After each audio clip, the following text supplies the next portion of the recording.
এই অভিপ্রায়ে ভগবান তিনটি পুরুষ অবতার নিয়েছিলেন, কারণোদকশায়ী বিষ্ণু, গর্ভোদকশায়ী বিষ্ণু আর ক্ষীরোদকশায়ী বিষ্ণু। কারণোদকশায়ী বিষ্ণু প্রথম পুরুষ অবতার ভগবানের। মায়ার প্রতি ইক্ষণ করলেন, মায়া ক্রুদ্ধ হয়ে গেল, অনন্ত কোটি ব্রহ্মাণ্ড সৃষ্টি হল। হে রাজন, তুমি আমি যে পৃথিবী নামক ব্রহ্মাণ্ডে জন্ম নিয়েছি, এরকম ব্রহ্মাণ্ড ভগবানের অনন্ত কোটি আছে। এইবার এই ব্রহ্মাণ্ডে জন্ম হয়েছে, পরের বার এই পৃথিবীতে জন্ম হবে, তার কোনো গ্যারেন্টি নাই। প্রেম সে বলো,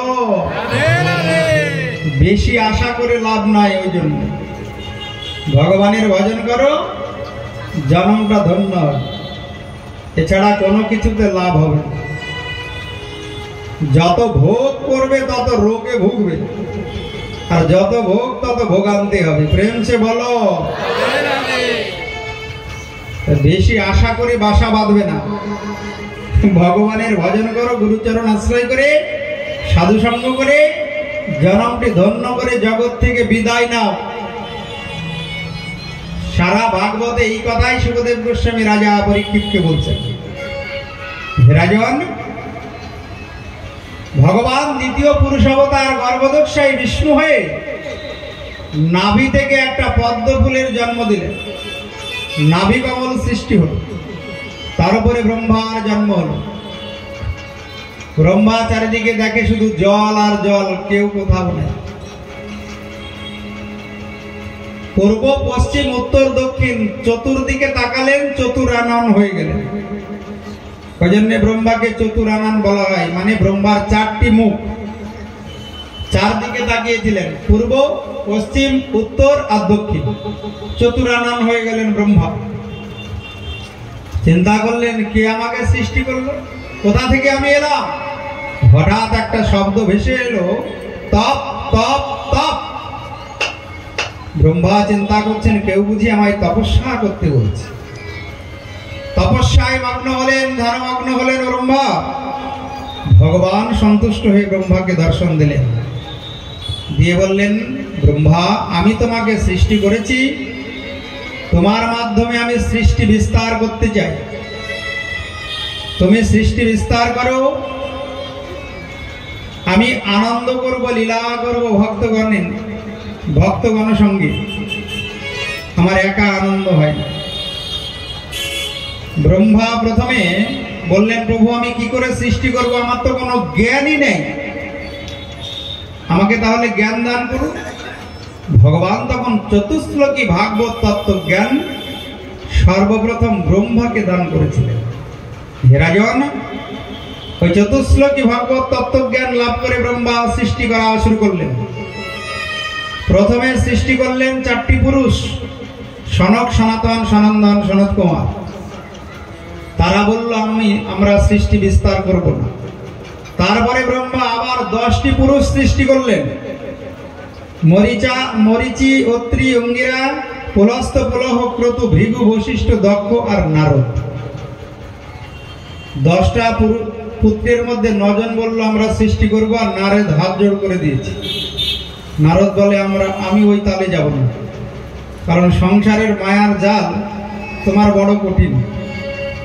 তুমি নিজেই বলেছো, দৈবীজস্যা গুণময়ী মম মায়া দূরত্বয়া।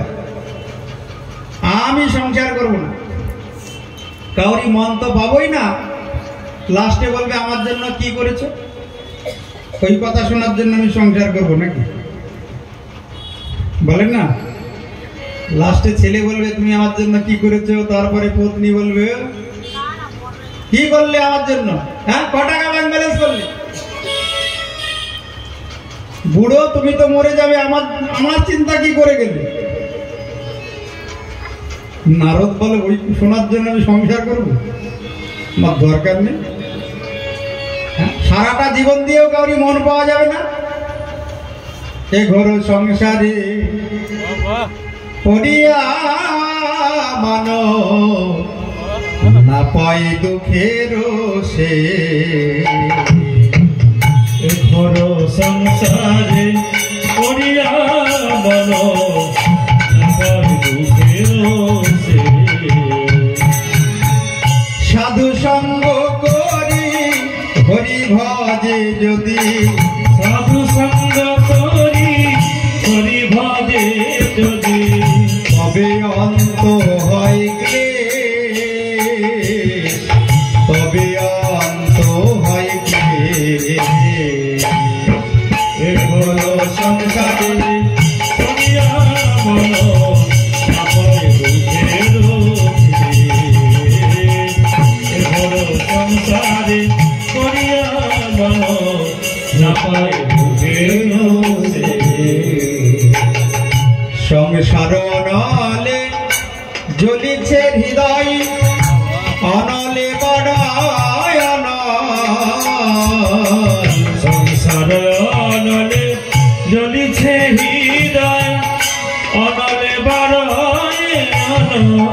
অধকর্তা সংসারের চিত্র বর্ণন করছে, সংসারটা কেমন, সংসারের রূপ বর্ণন করছে।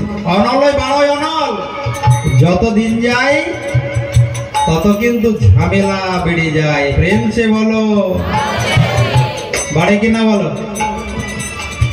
মনে হলো বৌমা আনলে মনে হয় ঝামেলা কমবে, যেই বৌমাটি এলো শাশুড়ির ঝামেলা বেড়ে গেল। মনে হয় যেন মেয়ের বিয়ে হলে একটু ঝামেলা কমবে, যে মেয়ের বিয়েটি হলো ঝামেলা 10 গুণ করে। সংসার অনলে জ্বলিছে হৃদয়, অনলে বাড়ায় অনলে, জ্বলিছে হৃদয়, অনলে বাড়ায়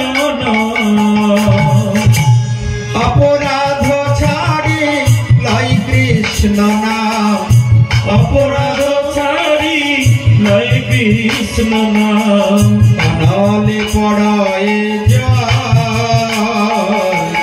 অনলে পড়ে জয়।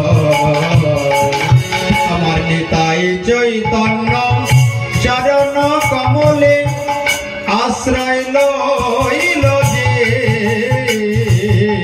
নিতাই চৈতন্য চরণ কমলে আশ্রয় লইল যে। কৃষ্ণ দাস বলে জীবনে মরণে, অধম দাস বলে জীবনে মরণে, আমার আশ্রয় সে, আমার আশ্রয় সে। ঘোর সংসারী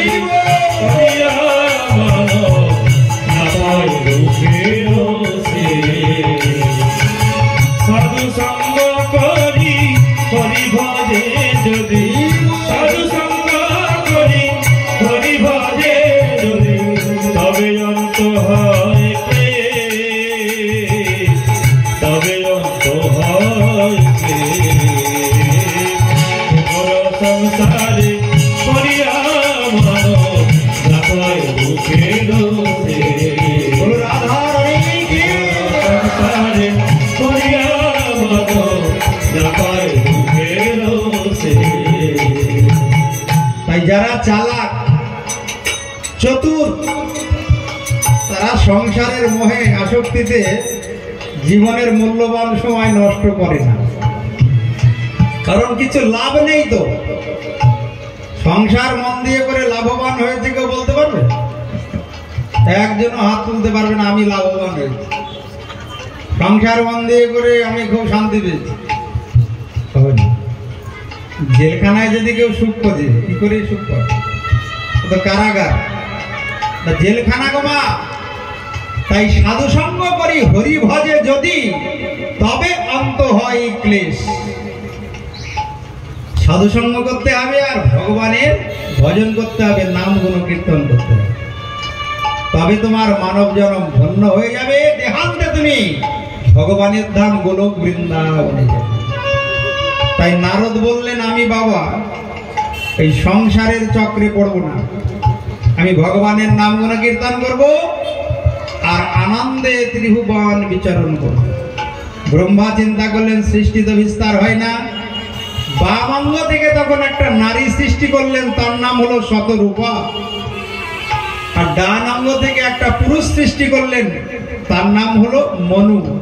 এই মনু শতরূপা থেকে এবার সৃষ্টি বিস্তার হলো। সৃষ্টি বিস্তার হতে হতে হে রাজন, আমরা এসেছি বলে আমাদেরকে মানুষ বলা হয়। ওই মনু শতরূপা থেকে 3টি কন্যা আর 2টি পুত্রের জন্ম হল। 3টি কন্যা আকুতি, দেবহূতি আর প্রসূতি, আর 2টি কন্যা আর 2টি পুত্র হচ্ছে উত্থানপাদ আর প্রিয়ব্রত। এই 3টি কন্যা আর 2টি পুত্রের জন্ম হল। এইবার ব্রহ্মা মনু মহারাজকে বলছে সৃষ্টি বিস্তার করো। তো মনু মহারাজ বলে কি করে সৃষ্টি বিস্তার করব? একটা অসুর তো পৃথিবী থেকে ধরে জলের তলায় ডুবিয়ে রেখেছে, কি করে সৃষ্টি বিস্তার হবে? ভগবান তখন ব্রহ্মার মাধ্যমে ব্রহ্মার নাসারন্ধ্র দিয়ে বরাহ রূপ ধারণ করে ওই রসাতলগত পৃথিবীকে উদ্ধার করলেন। হে রাজন, রসাতলগত পৃথিবীকে উদ্ধার করার জন্য যে অসুরের সঙ্গে যুদ্ধ করতে হয়েছিল তার নাম হলো হিরণ্যাক্ষ।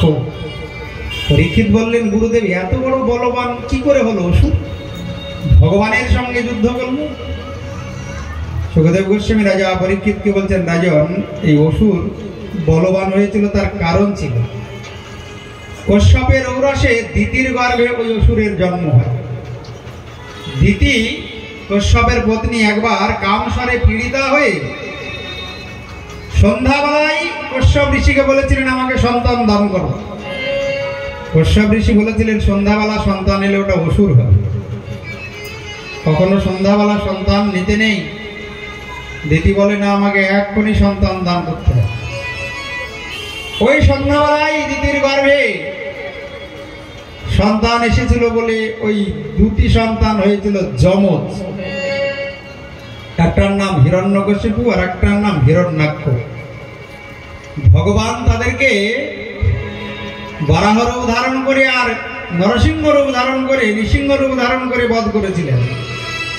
ওই দুটো অসুর মাতৃগর্ভে 100 বৎসর ছিল, ভূমিষ্ঠই হয় না। 100 বৎসর পর ভূমিষ্ঠ হয়ে দেখতে দেখতে বিরাট শরীর ধারণ করে আর রসাতলগত পৃথিবীকে নিয়ে গিয়ে জলের তলায় ডুবিয়ে দেয়। ভগবান সৃষ্টি বিস্তার করার মানুষে হিরণ্যাক্ষকে বধ করলেন এবং রসাতলগত পৃথিবীকে উদ্ধার করলেন। বলো বরাহ ভগবান কি। মনু মহারাজ প্রথম কন্যা আকুতিকে বিবাহ দিলেন রুচি নামক এক ঋষির সঙ্গে।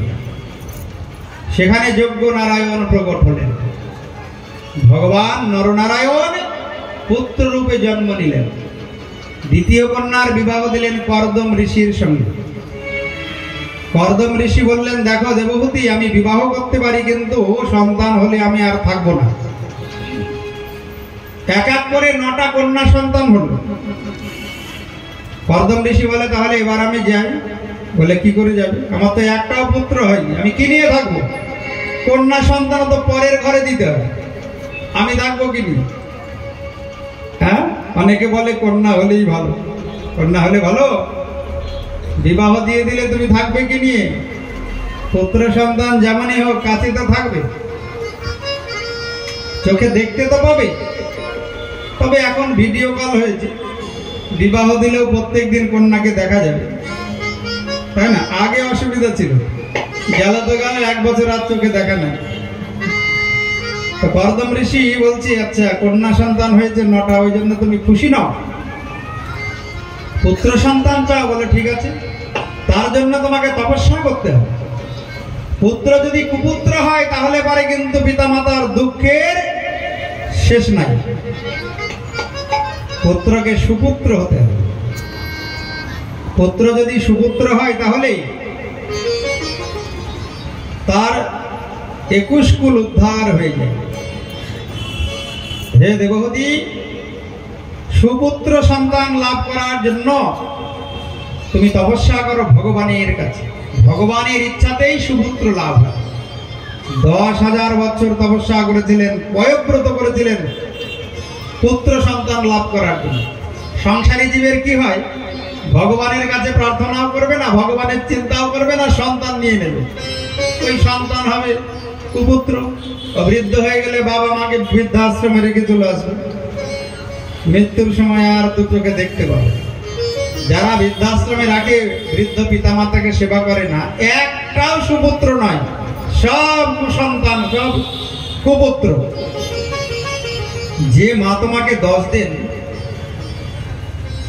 না 10 মাস 10 দিন গর্ভে ধারণ করলো, তাকে তুমি শেষের দিনে বৃদ্ধাশ্রমে রেখে আসছো। আপনি একবার ভেবে দেখুন তো, কত বড় কুপুত্র, কুলাঙ্গার। মা বৃদ্ধাশ্রমে শুয়ে শুয়ে কান্না করছে। আমার যেখানে আশ্রম হচ্ছে তার পাশে 2টো বৃদ্ধাশ্রম আছে, 2টো বৃদ্ধাশ্রম আছে। তাহলে শোনো, শেষের দিনে কি পরিণতি হবে। 2টো বৃদ্ধাশ্রমে 2বার আমাকে পাঠের জন্য ডেকেছিল। ওখানে একটা মন্দিরও আছে, ছোট মন্দির করেছে। বৃদ্ধা মা জননীরা সন্ধ্যাবেলা গিয়ে একটু ওই মন্দিরে বসে, নাট মন্দিরে, আর যে যেমন পড়ে বই পড়ে, কেউ পড়ে কেউ শোনে, আবার ঘরে যায়। বয়স হয়ে গেছে, তো আমি ওইখানে ভাগবত পাঠে যাওয়ার পরে চিন্তা করলাম, দেখি তো মা জননীরা কেমন আছে, কে কোন সংসার থেকে কোন ঘর থেকে এসেছে। তো গিয়ে দেখি একটাও গরিব মানুষের বাবা মা নেই, সব ওই ধনী আর বড় লোকের বাবা মা গুলো ওইখানে দুঃখ ভোগ করছে। ওখানে কিন্তু মাঠে চাষ করে বা মুদিখানার দোকান বা সবজির দোকান, তাদের বাবা মা নেই। কাউরি ছেলে ডাক্তার, কাউরি ছেলে ইঞ্জিনিয়ার, কাউরি ছেলে উকিল, কাউরি ছেলে মাস্টার, তাদের বাবা মা ওই দুঃখ করছে বৃদ্ধাশ্রমে। বাবা কত পথপানে চেয়ে থাকি, আমার মধুসূদন আসবে, আমার ছেলে আসবে, একটু দেখবো। আমি বললাম, মা কেন এসেছো? বললে, আরে আমার ছেলে ভালো ছিল, এই বিবাহ হলো, আর বৌমা বলে বুড়ো বুড়ির সেবা করবে। এই বৌমার কথাই আমাদেরকে বৃদ্ধাশ্রমে রেখে দেবে। তাহলে দেখো, দোষটা কার? ছেলের না বৌমা না ছেলের মায়ের? কার বলো দেখি, কার দোষ? দোষটা কিন্তু ওই ছেলের মায়ের। কেন? তুমি যেমন গাছ লাগিয়েছো তেমনই তো ফল পাবে। প্রেম সে বলো। ওই সন্তান গর্ভে আসার আগে তো ভগবানের কাছে প্রার্থনা করনি,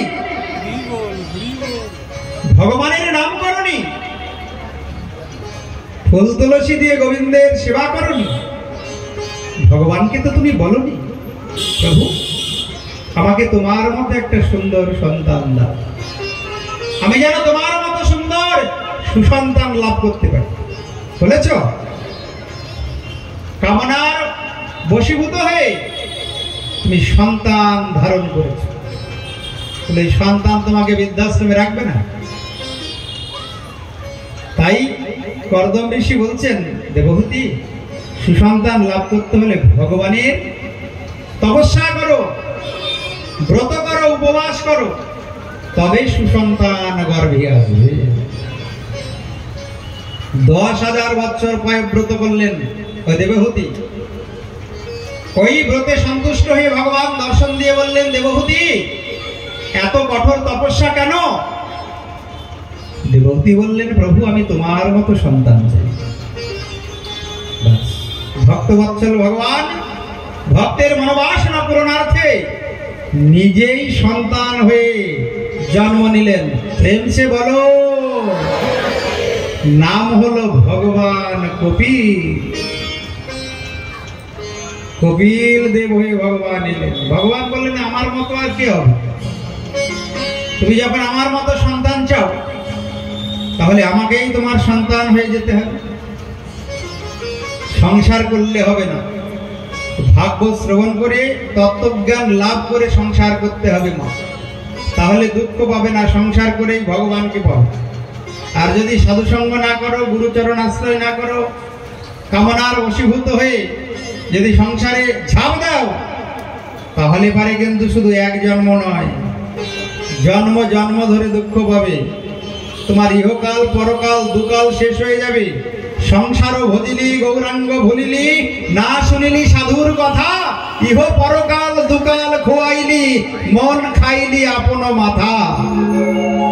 পদকর্তা বলছেন কীর্তনের পদে, সংসারও ভজিলি, গৌরাঙ্গ ভুলিলি, না শুনিলি সাধুর কথা।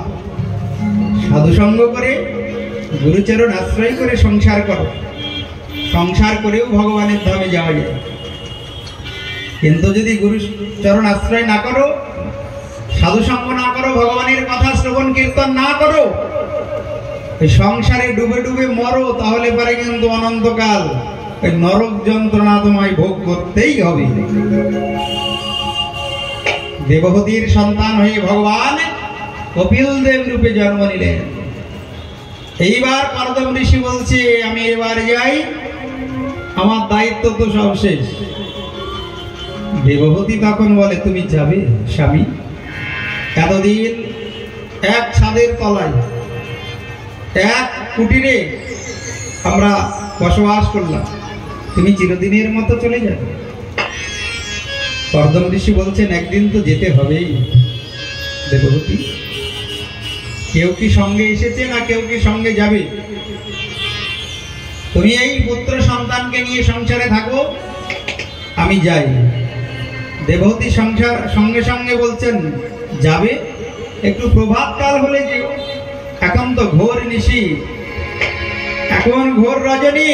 এ ঘোর নিশিতে তোমায় আমি যেতে দেব না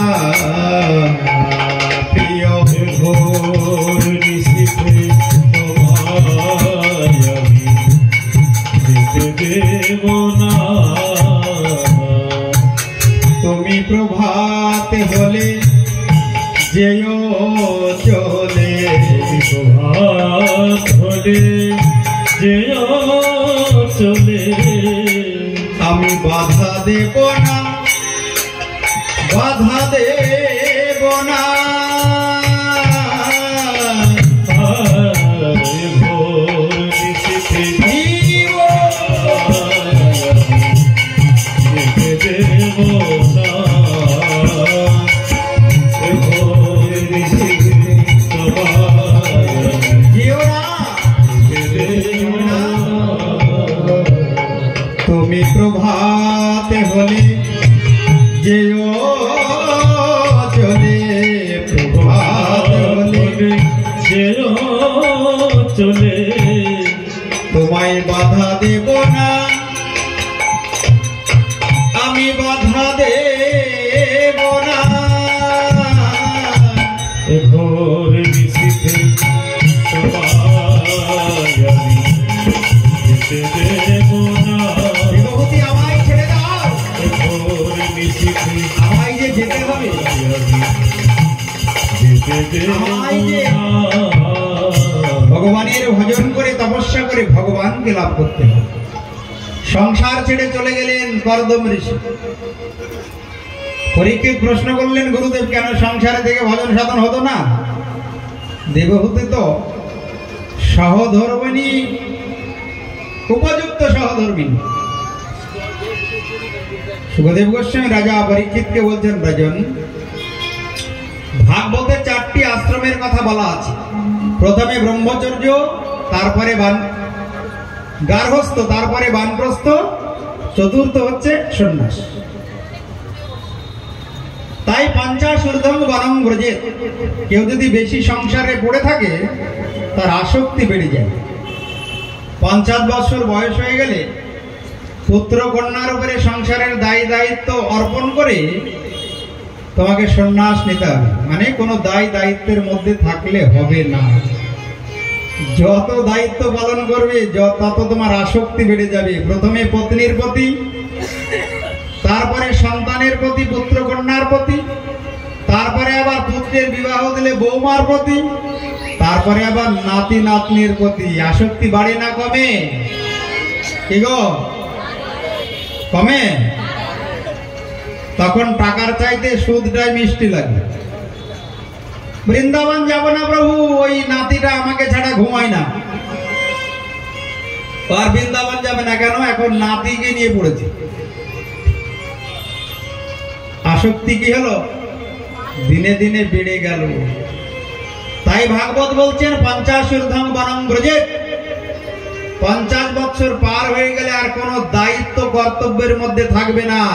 শুধু ভগবানের নাম গুণ কীর্তন করবে, সাধু সঙ্গ করবে আর ভাগবত শ্রবণ করবে। প্রেম সে বলো, আরো জোরে, আরো জোরে, জয় জয় শ্রী রাধে।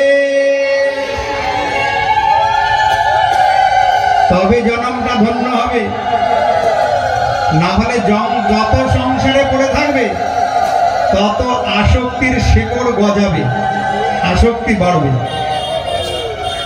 যতই বলো আসক্তি নাই, আসক্তি নাই, যেই শুনবে নাতির শরীর খারাপ, ভাগবত শোনা বাদ, আগে নাতিকে নিয়ে চলো ডাক্তারের কাছে। তাই 50 বছর নির্ধারণ করে দিয়েছে ভাগবত, পঞ্চাশূর্ধ্বং বনং ব্রজেৎ। 50 বছর হয়ে গেলে পারে আর কোনো দায়িত্ব কর্তব্যে থাকবে না। আর যদি প্রথম থেকেই ভগবানের ভক্ত হয়ে যাও তাহলে তো আর কোনো কথা নেই, তাহলে তো মানব জন্মটা ধন্য হয়ে যাবে। আর যদি ভুল করে ফেলো তাহলে পারে কিন্তু বিপদ হয়ে গেল। ওই জন্য গৃহস্থ ধর্মে অনেক দায়িত্ব কর্তব্য। মন দিয়ে শোনো, গৃহস্থ একটু ভুল করেছে বলে তার মাথায় 3 বর্ণের বোঝা চেপেছে। ব্রহ্মচারী, বানপ্রস্থী আর সন্ন্যাসী, এই 3 বর্ণকেই পালন করার দায়িত্ব নিয়েছে গৃহস্থ। ওই 3 বর্ণকেই লালন পালন করতে হবে। সন্ন্যাসী কার ঘরে যাবে ভিক্ষা করতে? ওই গৃহস্থের ঘরে। বানপ্রস্থী কার ঘরে যাবে? গৃহস্থের ঘরে। ব্রহ্মচারী কার ঘরে ভিক্ষা করতে যাবে? ওই গৃহস্থের ঘরে। কেন? গৃহস্থ যে একটু ভুল করে ফেলেছে, একটু ভুল করার জন্য 3 বর্ণ তার মাথায় বোঝা হয়েছে। ওই 3 বর্ণের সেবা করলে গৃহস্থ উদ্ধার হবে, না হলে গৃহস্থ এই মায়ার কারাগার থেকে উদ্ধার হতে পারবে না। প্রেমসে বলো। ওই জন্য মানে সুযোগ বুঝে একটু ভক্ত সেবা করতে হবে। সে সন্ন্যাসী হোক, ওই দেখো মাথায় হাত দিচ্ছে প্রদীপ প্রভু, কি সর্বনাশ হয়ে গেছে। একটু ভুল করার জন্য ওই 3 বর্ণের সেবা করে গা উদ্ধার হতে পারবে। খুব মন দিয়ে শুনবে ভাগবত, মন দিয়ে শুনবে তো এক জন্মেই চেতনা হয়ে যাবে, জ্ঞান লাভ হয়ে যাবে। কি করেছি আমি সংসার করে।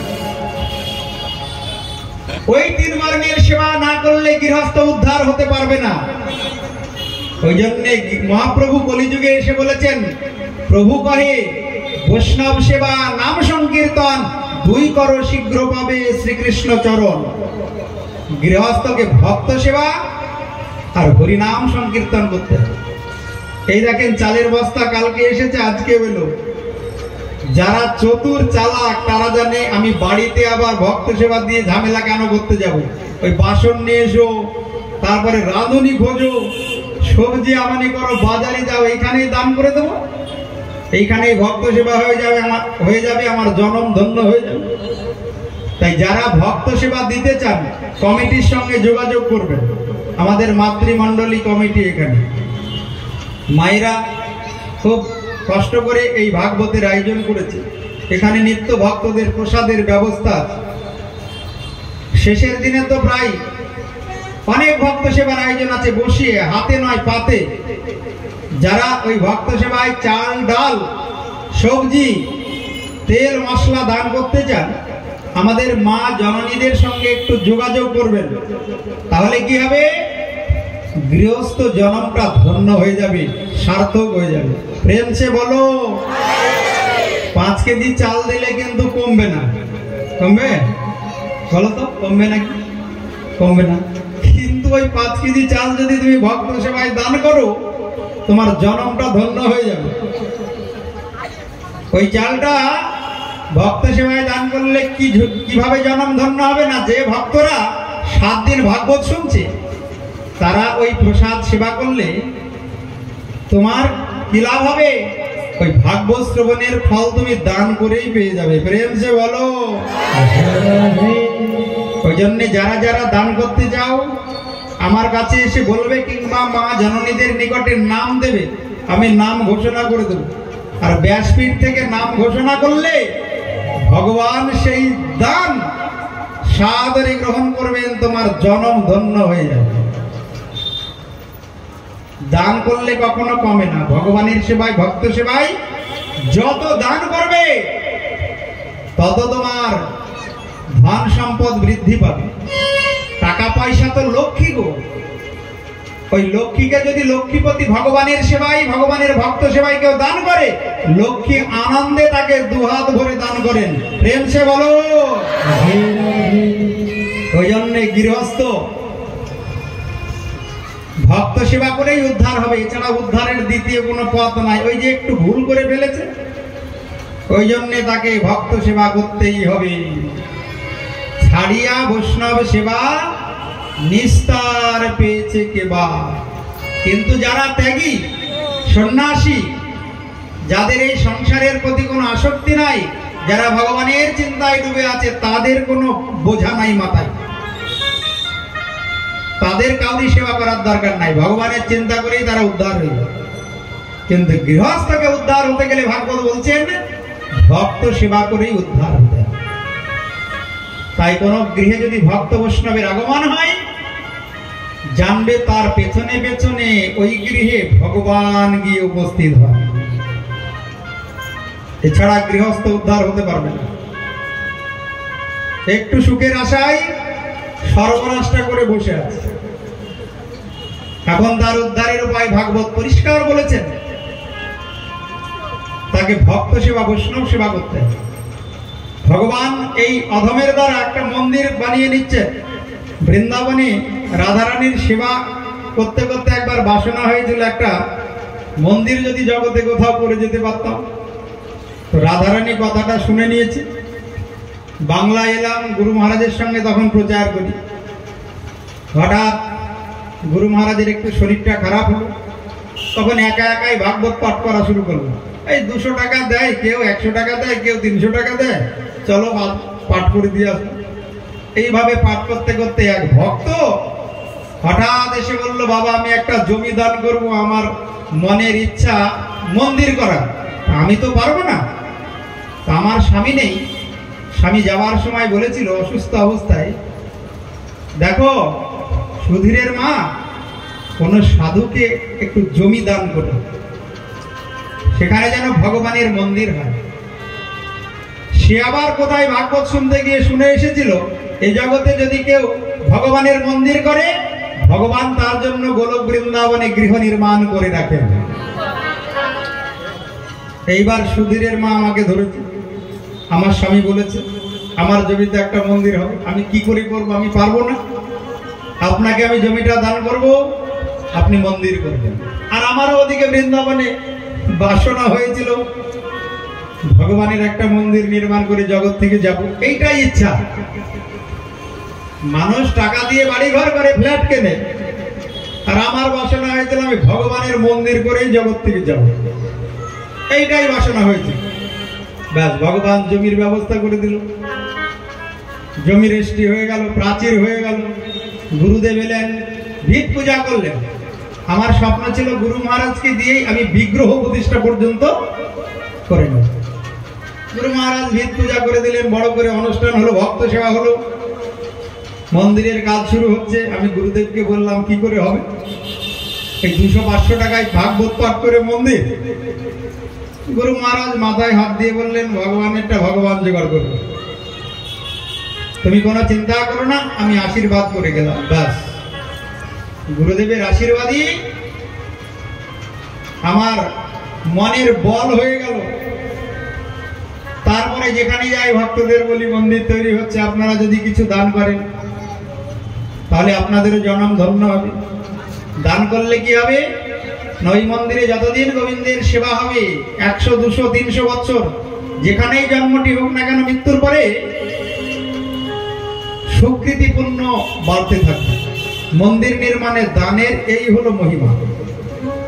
জগতে যত দান আছে তার মধ্যে সর্বশ্রেষ্ঠ দান হলো ভগবানের মন্দির নির্মাণে দান। ওটা অক্ষয় হয়ে থাকবে জন্ম জন্মান্তর।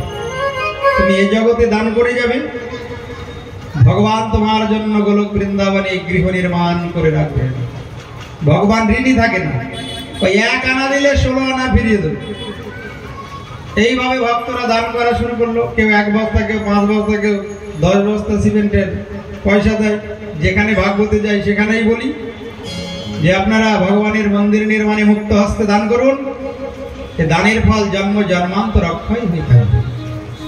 তারপরে ভক্তদের সহযোগিতায় সেবা আনুকূল্যে দানে মন্দির চূড়া পর্যন্ত কমপ্লিট হয়ে গেছে। এখন শুধু ওই পাথরের কাজ চলছে। তারপরে বিগ্রহ বসে গেলেই আমার দায়িত্ব শেষ হয়ে যাবে। আর ভাগবত অনুষ্ঠান করলে যা প্রণামী পাওয়া যায়, এখন তো ভালোই পাওয়া যায়, আগে এত ছিল না। প্রেম যে বলো, আগে এত প্রণামী ছিল না। এই করোনার পরে প্রণামীটা বেড়েছে। ভক্তরা চিন্তা করে টাকা জমিয়ে রেখে লাভ নেই, আবার কোন ধাক্কা আসবে বলো, হরি হরি বল হয়ে যাবে, চলো ভাগবতের সেবাই কীর্তনের সেবাই খরচা করে দিই। তারপর থেকে ভাগবতের টাকা এসেছে। এইভাবে ভাগবত করতে করতে মন্দিরটা প্রায় শেষের দিকে। আপনারা যদি ভগবানের মন্দির নির্মাণে দান করতে চান, যার যেমন সামর্থ্য, আমাদের এখনো 4 দিন ভাগবত আছে, আপনারা মুক্ত হস্তে দান করবেন। দানের ফল জন্ম জন্মান্তর অক্ষয় হয়ে থাকবে। প্রেম সে বলো। শ্রী আনন্দ মণ্ডল ভক্ত সেবায় 1 বস্তা চাল দান করেছেন।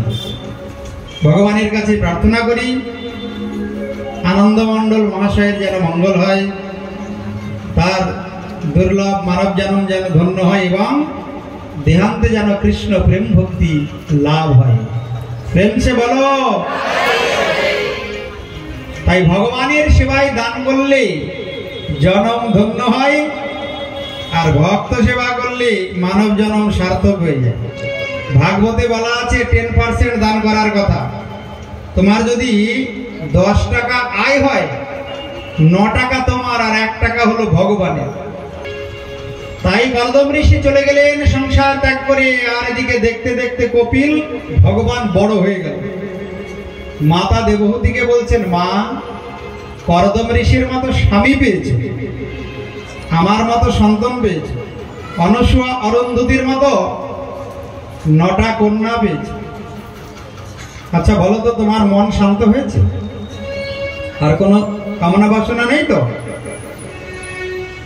দেবহূতি ভগবান কপিল দেবকে বললেন, বাবা আমার মনে এখনো অনেক কামনা বাসনা, মন আমার এখনো শান্ত হয়নি।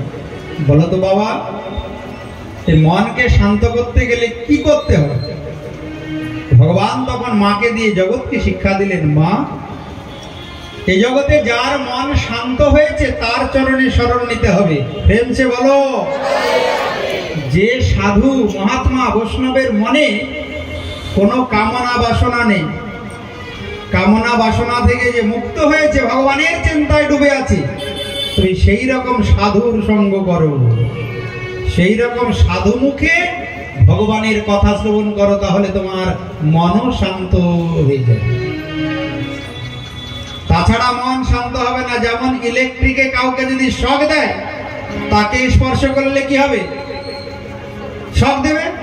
তদ্রূপ যে সাধুর মন শান্ত হয়েছে, তুমি সেই রকম সাধু সঙ্গ করো, তাহলে তোমার মন শান্ত হয়ে যাবে। তাই সাধু সঙ্গ সর্বশাস্ত্রে কয়, লবমাত্র সাধু সঙ্গে সর্বসিদ্ধি হয়। শতাম প্রসঙ্গানে মম বীর্য সংবিদ ভবন্তি হৃদকর্ণ রসায়ন কথা তজ্জ সনাদ আশু অপবর্গবৎমনি শ্রদ্ধারতিম ভক্তি অনুক্রমিষ্য। সাধু সঙ্গ হলে ভগবানের চরণে শ্রদ্ধা জন্মাবে।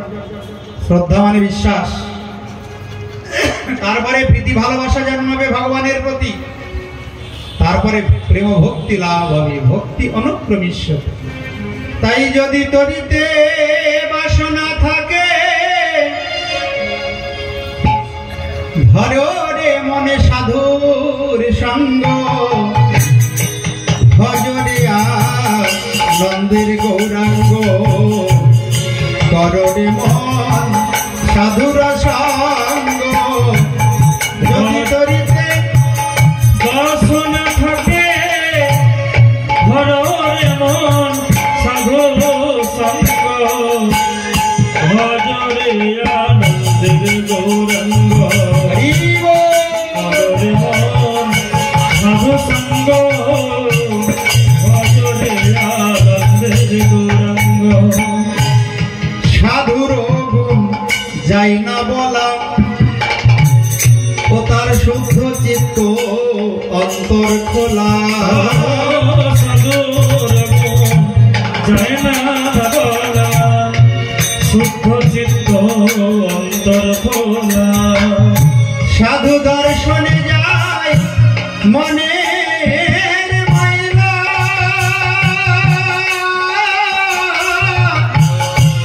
দর্শনে যায় মনের ময়লা, পরশে হয় প্রেম তরঙ্গ। ভজরে আনন্দে গৌরঙ্গ, ভজরে মন সাধু সঙ্গ, ভজরে আনন্দে গৌরঙ্গ, ভজরে মন সাধু সঙ্গ। সাধু জনার প্রেম হিল্লোলে কত মুক্তা মানিক ফলে। সাধু জনার প্রেম হিল্লোলে কত মুক্তা মানিক ফলে। সাধু সঙ্গ ছাড়া জীবনে কখনো মঙ্গল হবে না। সাধু সঙ্গ ছাড়া মানব জনম কখনো ধন্য হবে না। তাই ভগবান মাকে দিয়ে জগৎকে শিক্ষা দিচ্ছেন, মা তুমি সাধু সঙ্গ করবে, কারণ সাধু জনার প্রেম হিল্লোলে কত মুক্তা মানিক ফলে। সাধু জনার প্রেম হিল্লোলে কত মুক্তা মানিক ফলে। আরে সাধু যারে কৃপা করে,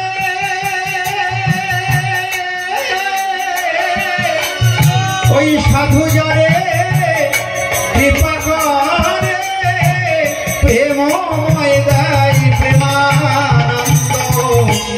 ভজরে আনন্দে গৌরঙ্গ,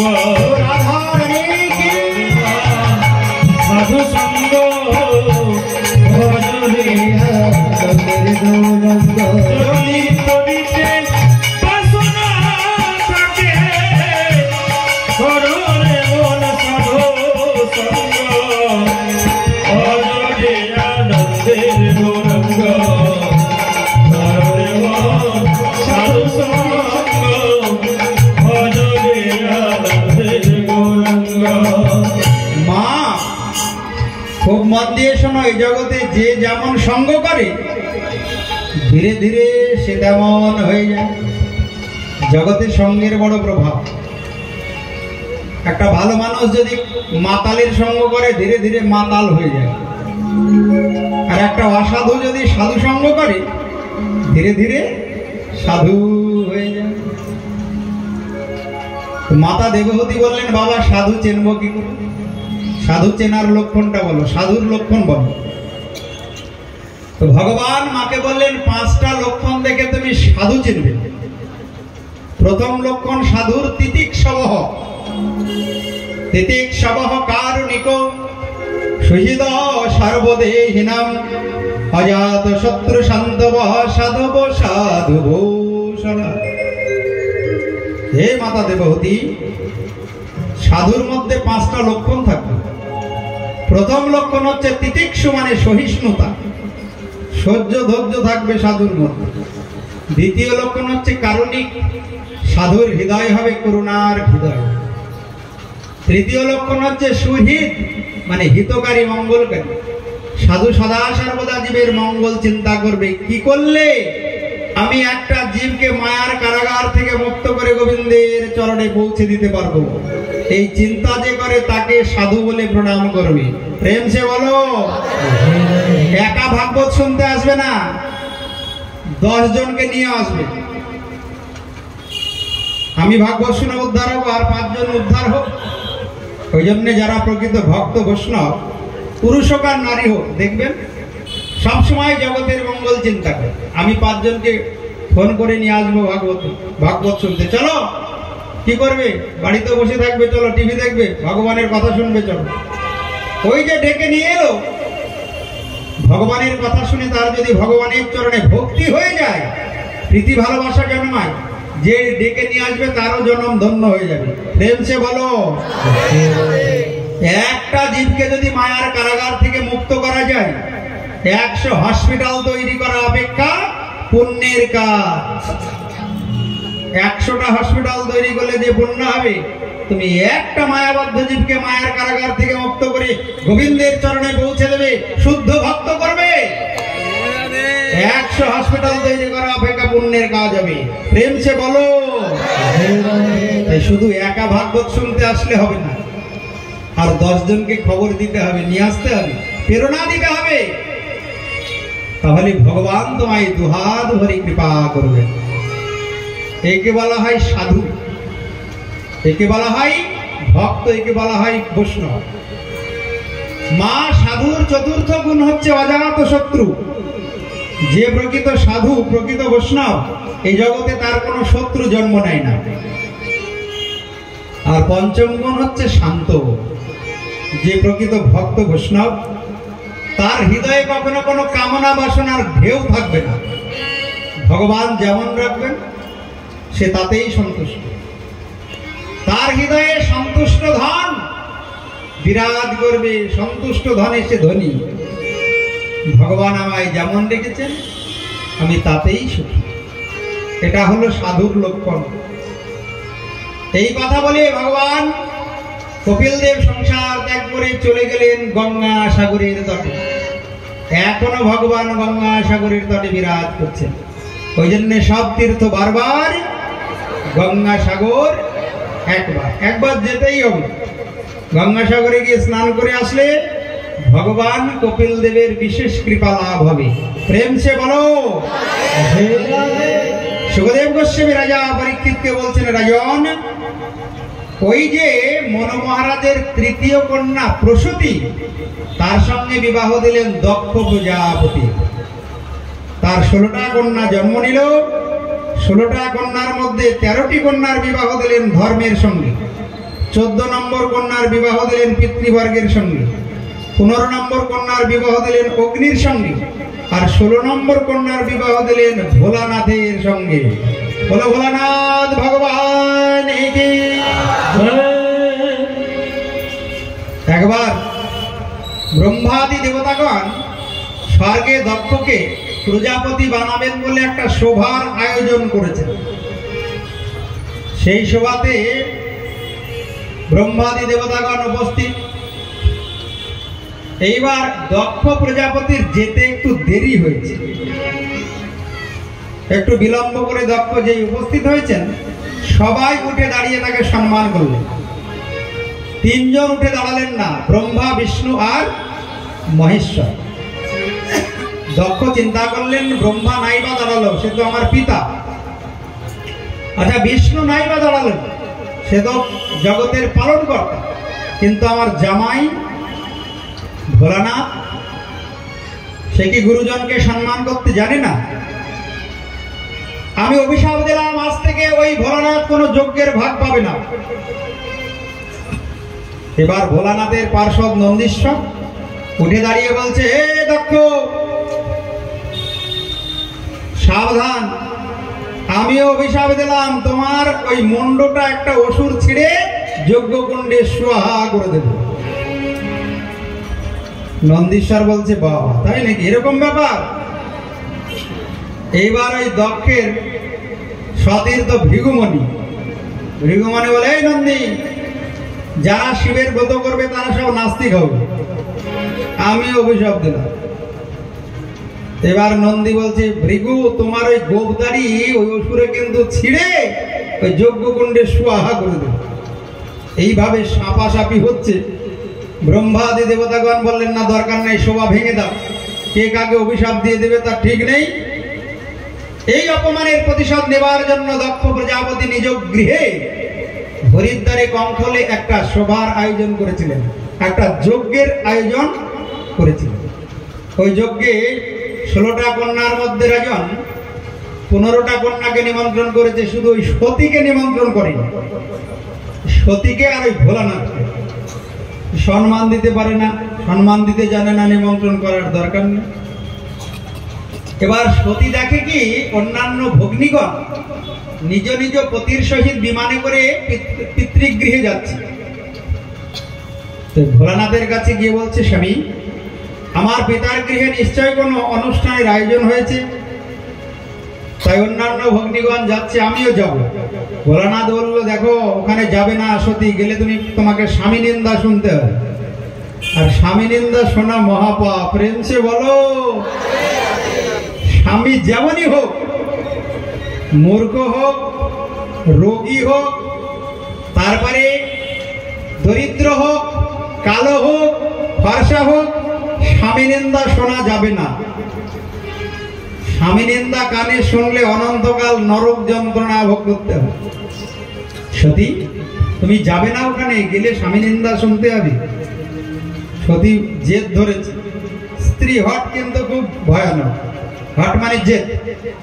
স্ত্রী লোক যদি হট মানে জেদ করলো আমাকে এক ভরির সোনার মালা দিতেই হবে, তাহলে কিন্তু গৃহস্থের আর বিপদের শেষ নাই। প্রেম সে বলো। এখন সতী হট করেছে মানে জেদ ধরেছে। তুমি যতই বলো না কেন আমি যাবই পিতৃগৃহে। আমি জানি দুটো জায়গাতে নিমন্ত্রণ ছাড়া যাওয়া যায়। একটা জায়গা হলো গুরুগৃহ, আর একটা জায়গা হলো পিতৃগৃহ। নিমন্ত্রণ না করলেও গেলে কোনো দোষ লাগে না, কোনো অপরাধ হয় না। ভোলানাথের কথা অমান্য করে সতী চলে গেলেন। গিয়ে দেখে সবার জন্য, সব জামাইয়ের জন্য আসন পাতা আছে, ভোলানাথের কোনো আসন নাই। আর অন্যান্য ভগ্নীগণ আর চোখে তাকাচ্ছে আর নিন্দা করছে। দেখো কিরকম নির্লজ্জ, ভোলানাথের পত্নী হয়ে কিরকম নির্লজ্জ। ও নির্লজ্জ কেন হবে না? আরে বিয়ে হয়েছে তো এক পাগলের সঙ্গে। শ্মশানে থাকে, ছাই ভস্য মাখে, আবার মন্ডমালা গলায় দেয়, বাঘ ছাল পরিধান করে। তার পত্নীর আবার কি বোধ হবে? এইরকম ভাবে নিন্দা করছে ভোলানাথের, আর সতী ওই নিন্দা শুনছে। সতীর তো জ্ঞান আছে, স্বামী নিন্দা শুনলে নরক যন্ত্রণা ভোগ। এখনকার মায়েরা দেখবেন নিজেরাই স্বামীর নিন্দা করে না, গিয়ে বলবে ওর সঙ্গে বিয়ে হয়ে আমার জীবনটা শেষ হয়ে গেল। অন্য জায়গায় বিয়ে হলে পারে আগে বাবা যেটা দেখেছিল তার সঙ্গে বিয়ে হলে আমার জন্মটা ধন্য হয়ে যেত। কি জন্য যে সঙ্গে আমি মন দিলাম, বিয়ে করলাম, আমার জীবনটাই শেষ। নিজেই গিয়ে স্বামী নিন্দা করে আসবে। ভাগবতে আছে স্বামী নিন্দা শুনলে যদি নরক গতি হয়, স্বামী নিন্দা নিজে করলে কোন গতি হবে? প্রেম সে বলো।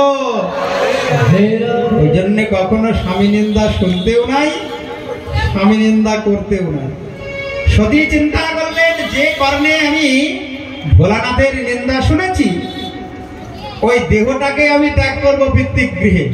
অগ্নিময় দত্তের ধ্যান করে রাজন ওই সতী দক্ষ গৃহে দেহ ত্যাগ করলেন। আর যেই দেহ ত্যাগ করেছে, নারদ ছুটেছে খবর দিতে, ভোলানাথ। কৈলাসে নারদ উপস্থিত। ভোলানাথ দেখছে, হঠাৎ দেবর্ষিপাদ নারদ চিৎকার করতে করতে আসছে, ভোলানাথ আজ থেকে আপনিও যা আমিও তাই। আপনারও কেউ নাই, আমারও কেউ নাই, চলুন ঝামেলা মিটে গেছে, এখন দুজন মিলে ভজন করতে।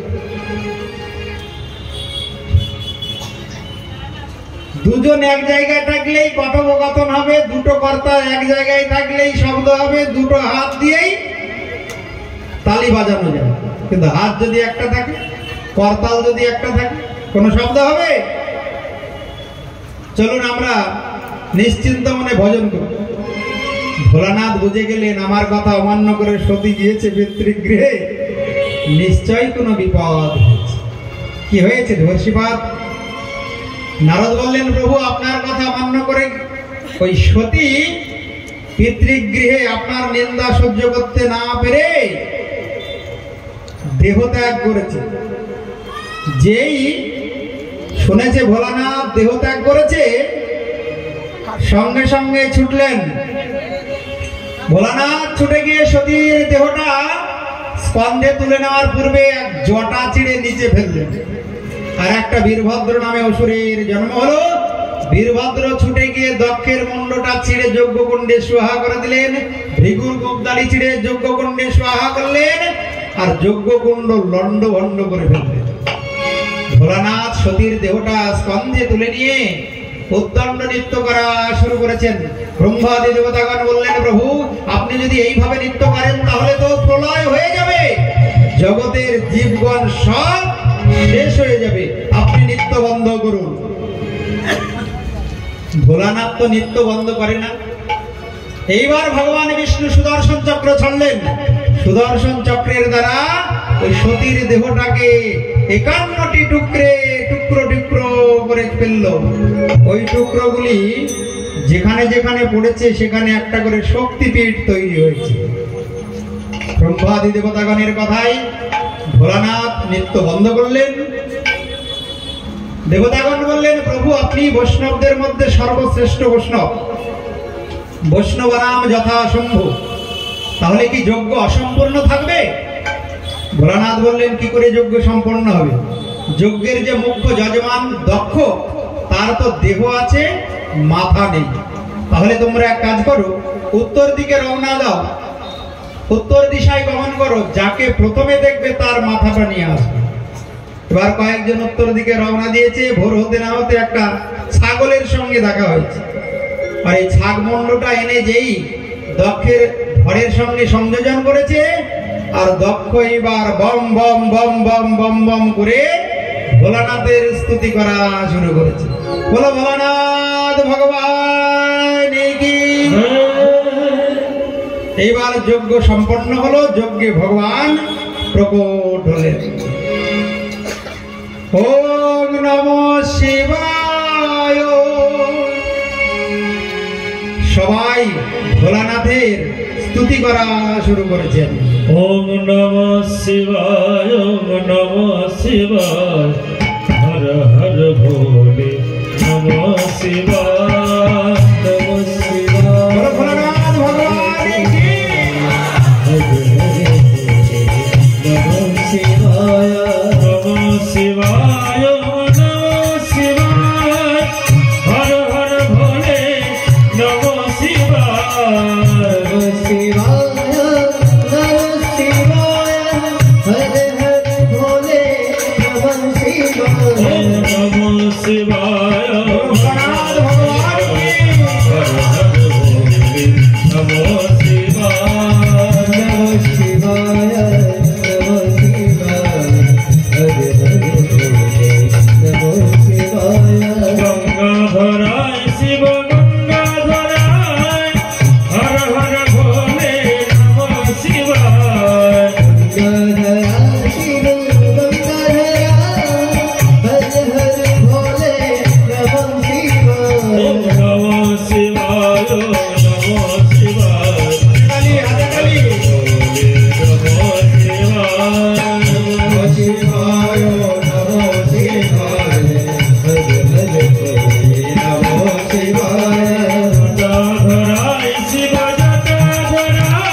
এবার দুটি পুত্র উত্থানাপাদ আর প্রিয়ব্রতের বংশ বর্ণন শোনো।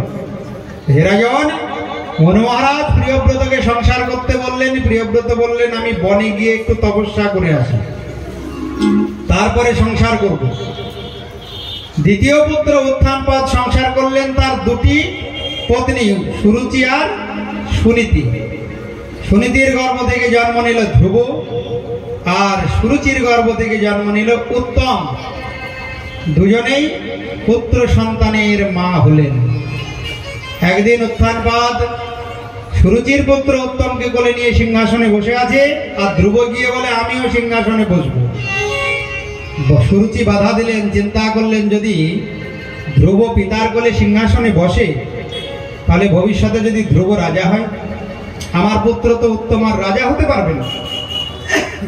ধ্রুবকে বাধা দিয়ে বললেন, ধ্রুব ওই সিংহাসনে বসার অধিকার আমার পুত্র উত্তমের। ওই সিংহাসনে বসতে হলে তোমাকে আমার গর্ভে জন্ম নিতে হবে, আর আমার গর্ভে জন্ম নিতে হলে বনে গিয়ে পদ্মপলাশ লোচন শ্রীহরি ভগবানের তপস্যা করতে হবে। ধ্রুব গিয়ে মাতা সুনীতিকে বললেন, মা আমার কি পিতার কোলে বসার অধিকার নেই? মাতা সুনীতি বললেন, বাবা বিমাতা যে কথা বলেছে ভালো কথা বলেছে, তুমি বনে গিয়ে ভগবানের তপস্যা করো। এই মানব জন্মটা ভগবানের ভজন করার জন্য, ওই সিংহাসনে বসে শুধু রাজা হওয়ার জন্য না। যাও বনে গিয়ে তপস্যা করো। মাকে প্রণাম করে চলে গেলেন বনে। একে বলা হয় প্রকৃত মা, যে তার সন্তানকে ভগবানের দিকে এগিয়ে দেয়, হাত ধরে ভগবানের চরণে নিয়ে যায়, সাধু সঙ্গে নিয়ে যায়, ভাগবত শোনায়, কি করে ভগবানের সেবা করতে হবে সেই সেবা শিক্ষা দেয়, তাকে বলা হয় মা।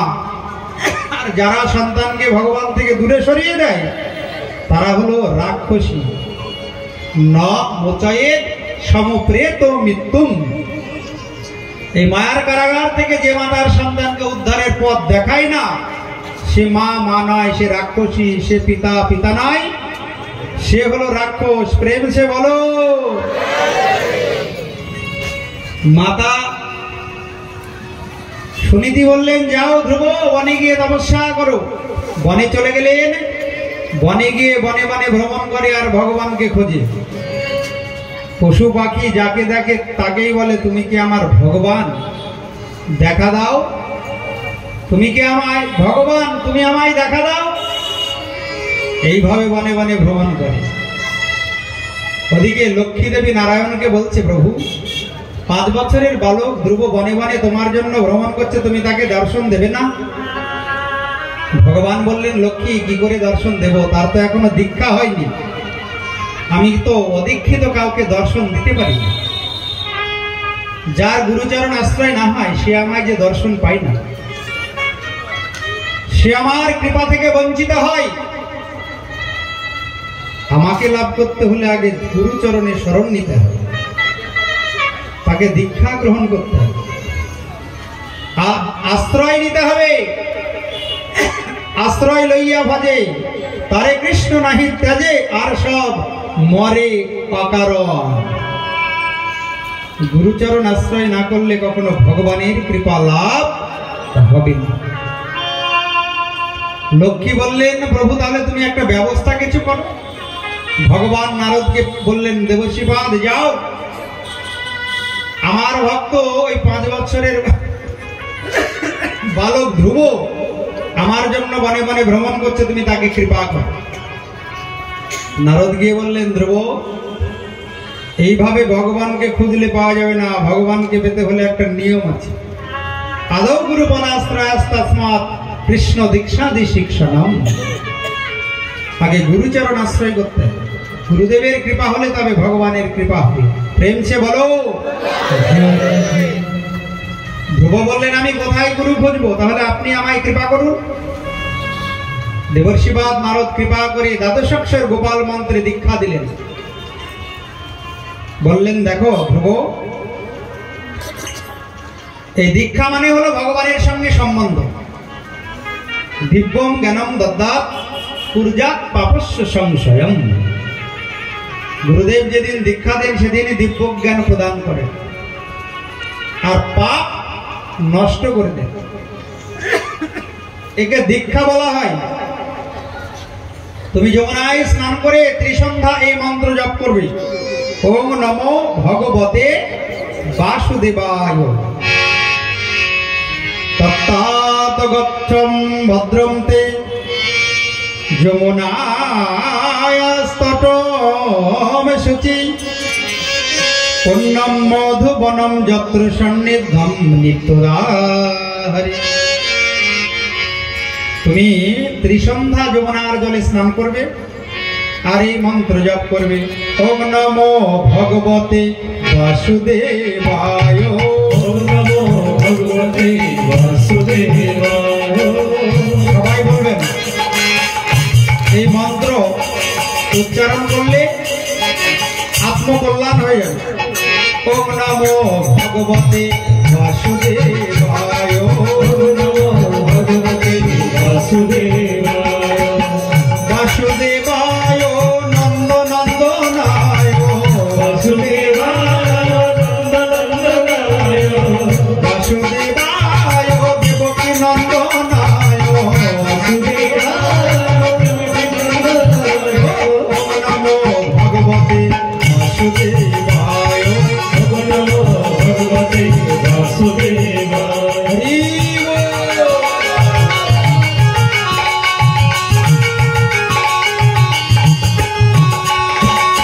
বাসুদেবায় দেবকী নন্দনায়, বাসুদেবায় দেবকী নন্দনায়, বাসুদেবায় নন্দনন্দনায়, বাসুদেবায় নন্দনন্দনায়। ওম নমো ভগবতে বাসুদেবায়, ওম নমো ভগবতে বাসুদেবায়। ওম নমো ভগবতে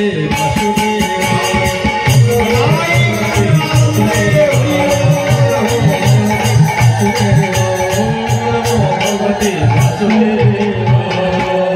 গুরুদেব, ধ্রুব বললেন গুরুদেব, আচ্ছা ভগবান আমার সামনে এলে কি করে বুঝবো সে ভগবান? তাহলে ভগবানের লক্ষণ বর্ণন করুন। শ্রী বৎসঙ্গম ঘনশ্যামম পুরুষাম বনমালিনম শঙ্খ চক্র গদা পদ্মর অভিব্যক্ত চতুর্ভুজ। হে বালক, দেবর্ষিবাদ নারদ বললেন, ভগবান যখন তোমার সামনে আসবেন তখন দেখবে তার বক্ষে একটা সুন্দর কৌস্তব মণির হার, নারায়ণের স্বরূপ বর্ণন করছে। আর ঘনশ্যামম, তার বর্ণ হবে ঘন কালো মেঘের বর্ণ। পুরুষাম বনমালিনম, নারী হবে না, সে হবে পুরুষ। আর কণ্ঠে তার একটা বৈজয়ন্তী ফুলের মালা থাকবে। শঙ্খচক্র গদা পদ্মর অভিব্যক্ত চতুর্ভুজম, তার চারটি হাত হবে। এক হাতে থাকবে শঙ্খ, আর এক হাতে থাকবে চক্র, আর এক হাতে থাকবে গদা, আর এক হাতে থাকবে পদ্ম। বলো নারায়ণ ভগবান কি। এইবার মন্ত্র জপ করে ধ্রুব ভগবানের দর্শন পেলেন। কঠোর তপস্যা করে চলেছেন ধ্রুব, সহজে তো ভগবান দর্শন দেয় না। যখন ভগবানকে আর্তস্বরে নয়ন জলে ডাকা শুরু করলেন তখন ভগবান এসে দর্শন দিলেন। কিভাবে ডেকেছিলেন? আরে কতকাল গিরিধারী লাল আডালে আডালে, বলো আর কতকাল গিরিধারী লাল। বলো গিরিধারী ভগবান আমার নয়নের জল ঘরে অবিরাম দর্শন দিবে গোসাবে। আমার নয়নের জল ঘরে অবিরাম দর্শন দিবে গোসাবে।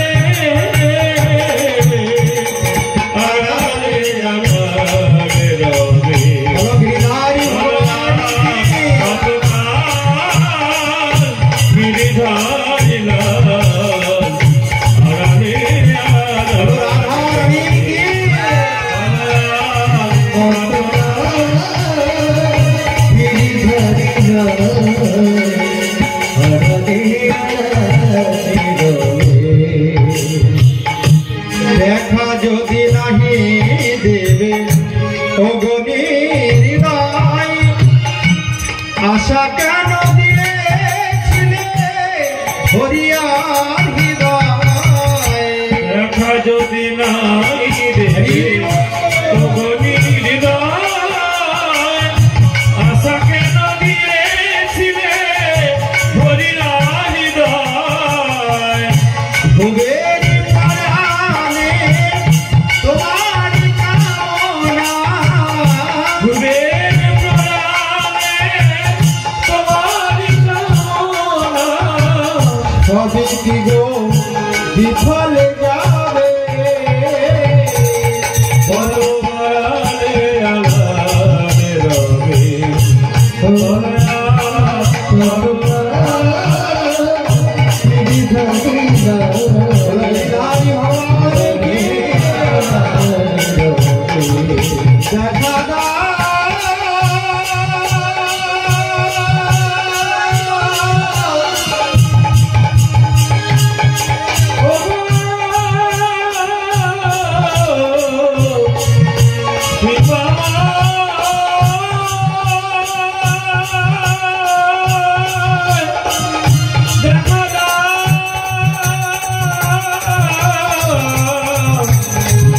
দেখা ভগবান ওই মধুবনে এসে দর্শন দিলেন ধ্রুবকে। ধ্রুব নয়ন মিলে দেখে ভগবান দাঁড়িয়ে আছে। আহা প্রভু, তুমি এত সুন্দর। আমি গুরুদেবের মুখে তোমার রূপের বর্ণন শুনেছি, কিন্তু তুমি যে এত সুন্দর আমি তো বুঝতে পারি। আধারম মধুরম বদনম মধুরম নয়নম মধুরম হসিতম মধুর মধুরাধিপতে রাখিলাম মধুরম মধুরাধিপতে রাখিলাম মধুরা। প্রভু তুমি এত সুন্দর, যেন তোমার মধ্যে রূপের বন্যা বয়ে যাচ্ছে। ভগবান বলছেন ধ্রুব কি চাও আগে বলো, এত প্রশংসা করতে হবে না। ধ্রুব বলে প্রভু আমি একটু তোমার স্তুতি করতে চাই, কিন্তু আমি তো কোনোদিন স্কুলে যাইনি, কি দিয়ে শুরু করবো আমি তো কিছুই জানি না। ভগবান সঙ্গে সঙ্গে ধ্রুবের মস্তকে হস্ত স্পর্শ করলেন। যেই হাত দিয়েছেন সঙ্গে সঙ্গে ধ্রুব স্তুতি করা শুরু করেছে। স্থানাভিলাষী তপসী স্থিতহম তম প্রাপ্তবান দেব মুনীন্দ্র গুহ্যম কাচন বিচিন্নং দীপনাপি দিব্যরত্নম স্বামীন কৃতার্থস্মি বরো মুনাজাত। প্রভু আমি কাঁচ খুঁজতে গিয়ে মণি খুঁজে পেয়েছি। কাচন বিচূর্ণন নাপি দিব্যরত্নম, আমি যেরকম মহামূল্যবান মণি তোমাকে পাবো আমি তো ভাবতে পারিনি। ভগবান বলছেন আমার কাছে কিছু চাও, তুমি আজকে যা চাইবে আমি তাই দেব।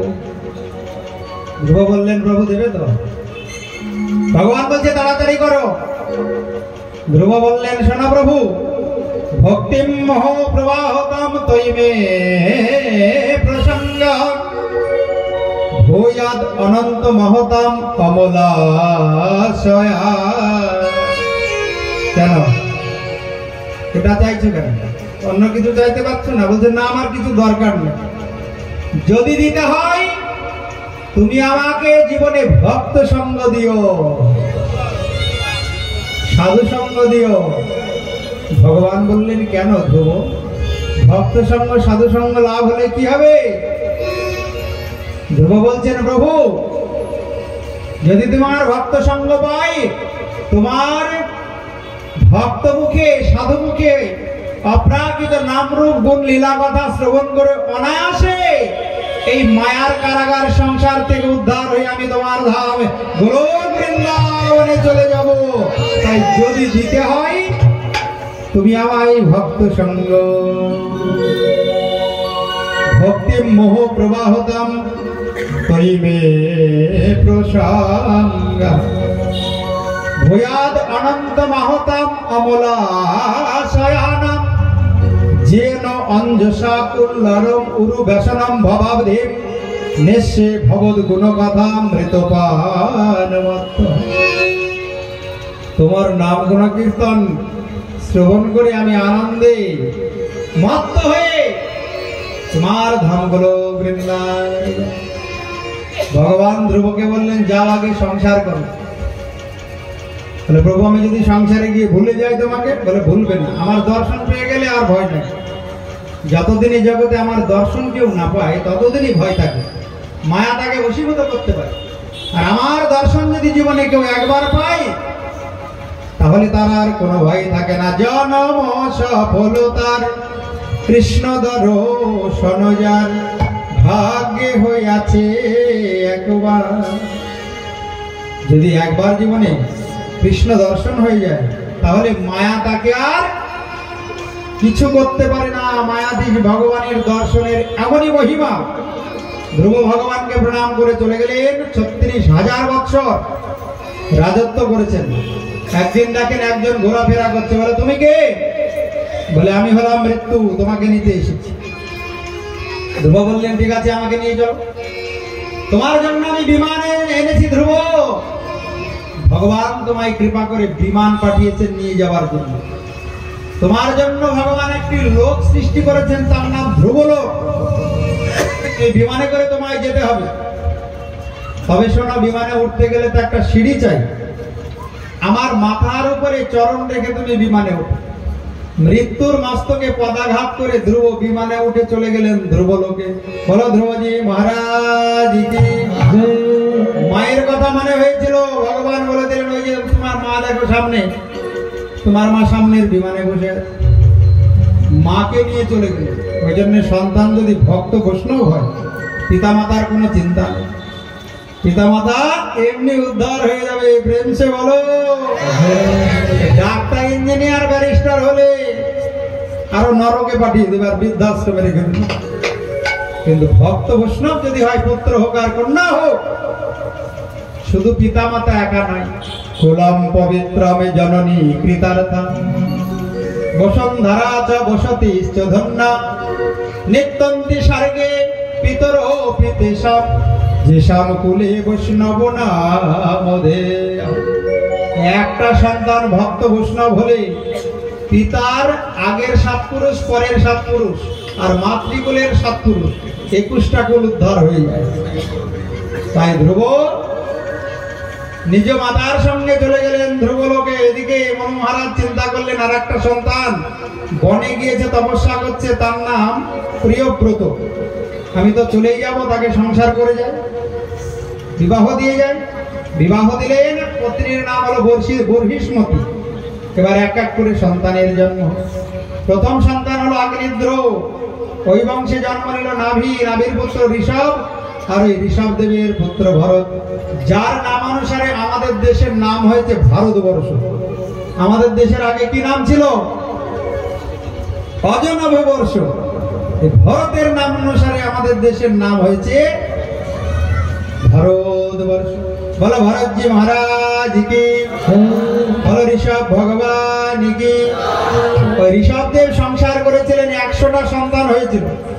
তার মধ্যে 10 জন হয়েছিলেন সংসারী, 9 জন হয়েছিল যোগী, আর 81 জন হয়েছিল কর্মকাণ্ডীয় ব্রাহ্মণ। সুখদেব গোস্বামী রাজা পরীক্ষিতকে বলছেন, রাজন এই নবযোগান্তর সংবাদ তোমাকে আমি 11 স্কন্ধে গিয়ে শোনাবো।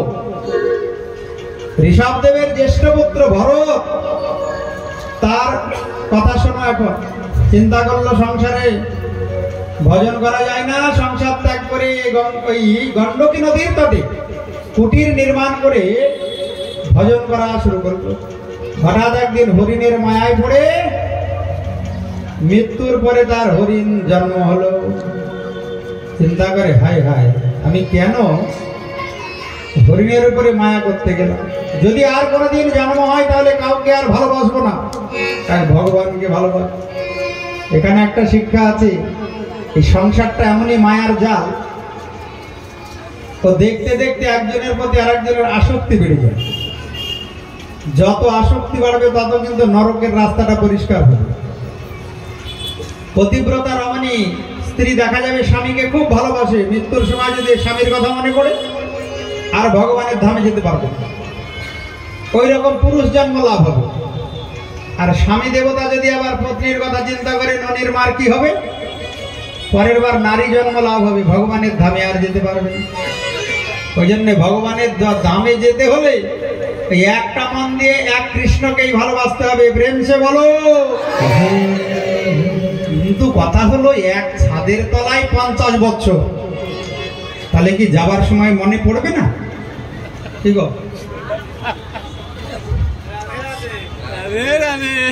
এক ছাদের তলায় 50 বছর কেটে গেল, যাওয়ার সময় একবার মনে হবে না? সুখে দুঃখে যে পাশে ছিল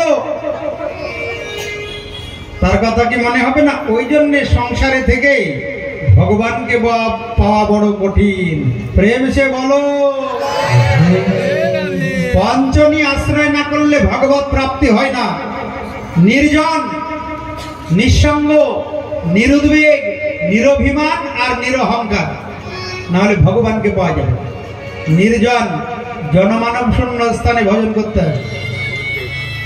নিঃসঙ্গ মানে একা হতে হবে। নিরুদ্বেগ, কোনো উদ্বেগ থাকলে হবে না। নিরহংকার, ধনীমানি জ্ঞানী পণ্ডিত অহংকার থাকলে হবে না। আর নিরপরাধ, কোনো অপরাধ থাকলে ভগবানকে পাওয়া যাবে না। ওই জন্য সংসারে থাকবো আবার ভগবানকে পাবো বড় কঠিন। ওই জন্য ভাগবতে বলা আছে 50 ঊর্ধ্বং বনং ব্রজেৎ। 50 বছরের পরে সংসারের দায়িত্ব কমিয়ে ভগবানের ভজন করবে, ভগবানের চিন্তা করবে, ভগবানের নাম করবে। ভগবান গীতায় বলেন, অর্জুন মন মনা ভব মদ ভক্ত মদ যাজি মাম নমস্কুরু মাম এব এস্যসি।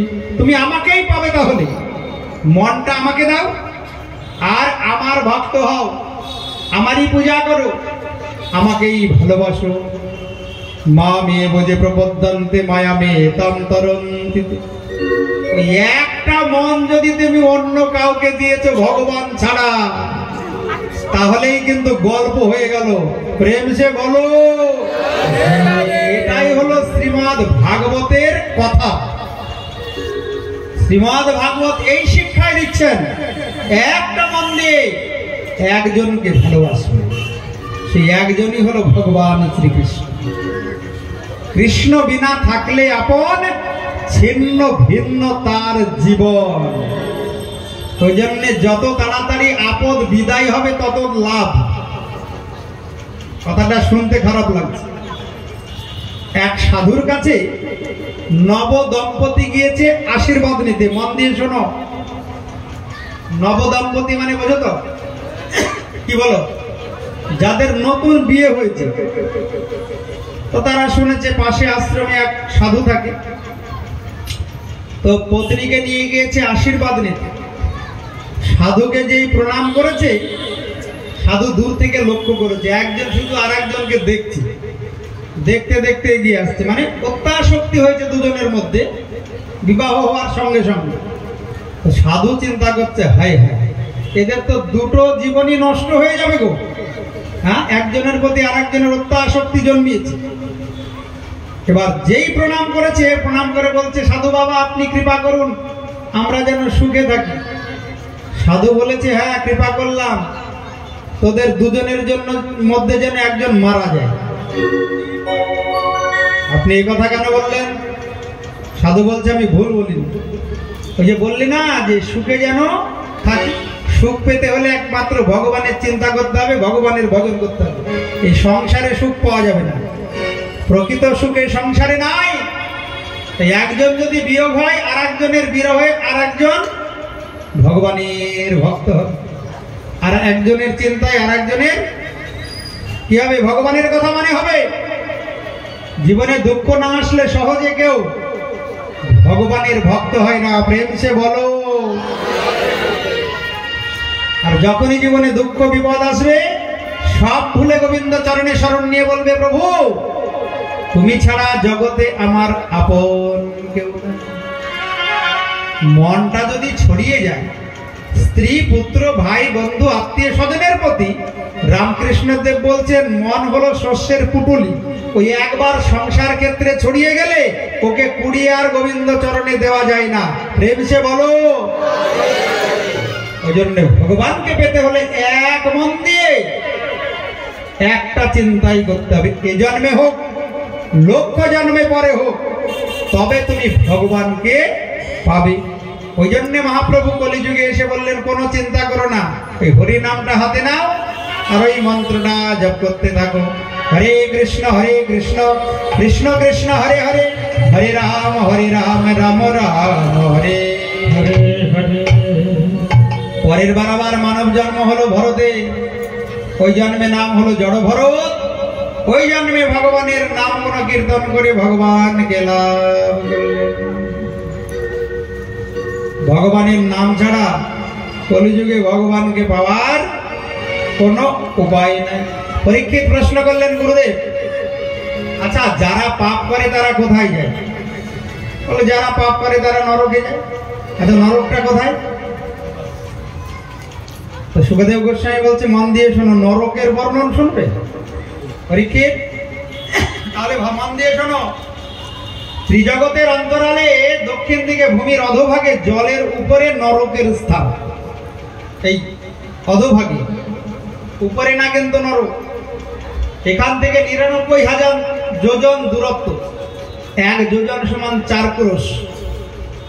এই ভূলোক থেকে ৯৯,০০০ যোজন দূর এই নরক।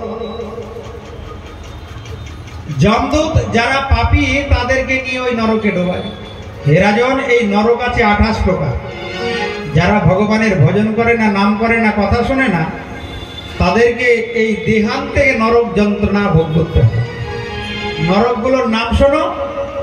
প্রথম নরক হচ্ছে তামিশ্র, তারপরে অন্ধতামিশ্র, রৌরব, মহারৌরব, কুম্ভিপা, কালসূত্র, অশিপত্রবান, সুকর্ম, গন্ধকূপ, কৃমিভোজন, সন্ধ্যাংশ, তপ্তসূর্মি, বজ্রকণ্টক, শালমণি, বৈতরণী, পুয়দ, প্রাণরোধ, বিশেষণ, লালাভক্ষ, সার, মিয়াদন, অবিচি, অয়পান, খারকর্দম, রক্ষগণ ভোজন, সুলভপ্রেত, দ্বন্দ্বসুখ, অবট নিরাধন, পর্যাবর্তন আর সূচিমুখ।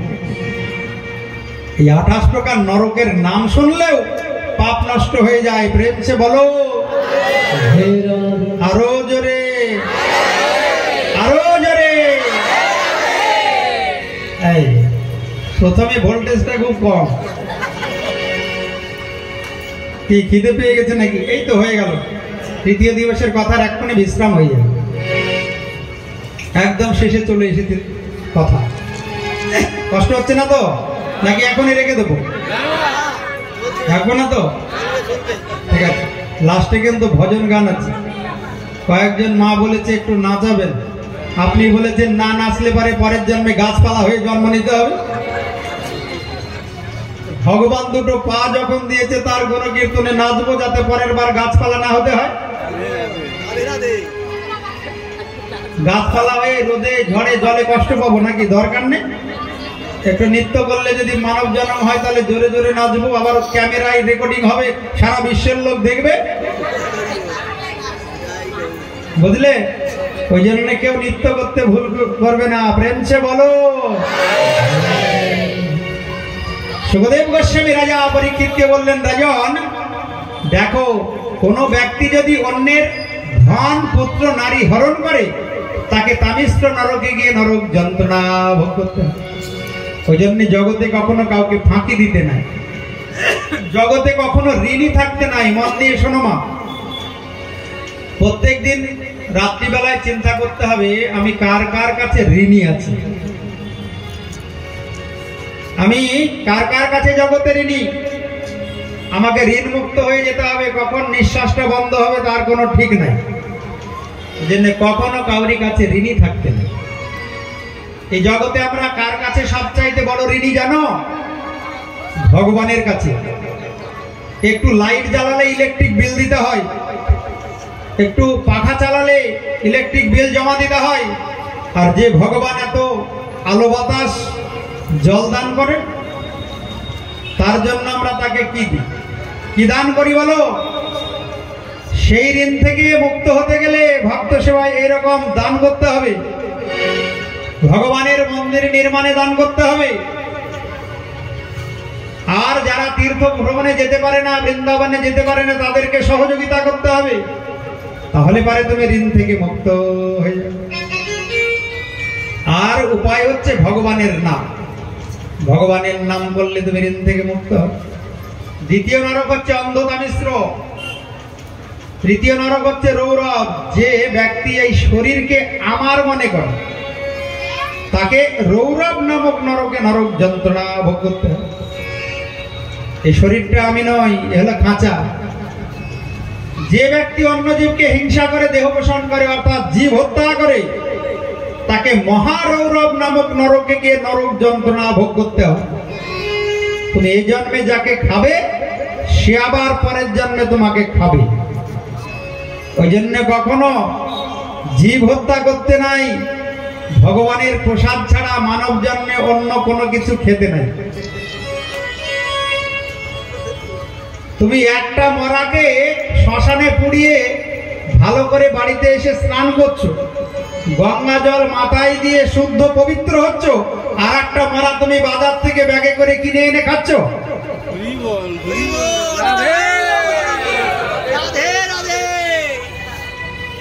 মরা কে খাই বলো তো? কোন জঙ্গলে যদি একটা গরু মারা কুকুর মারা পড়ে থাকে কে আসবে আগে খেতে? শকুন। সারা জীবন মরা খেয়ে যাবে, পরের জন্মে শকুন হয়ে জন্ম নেবে।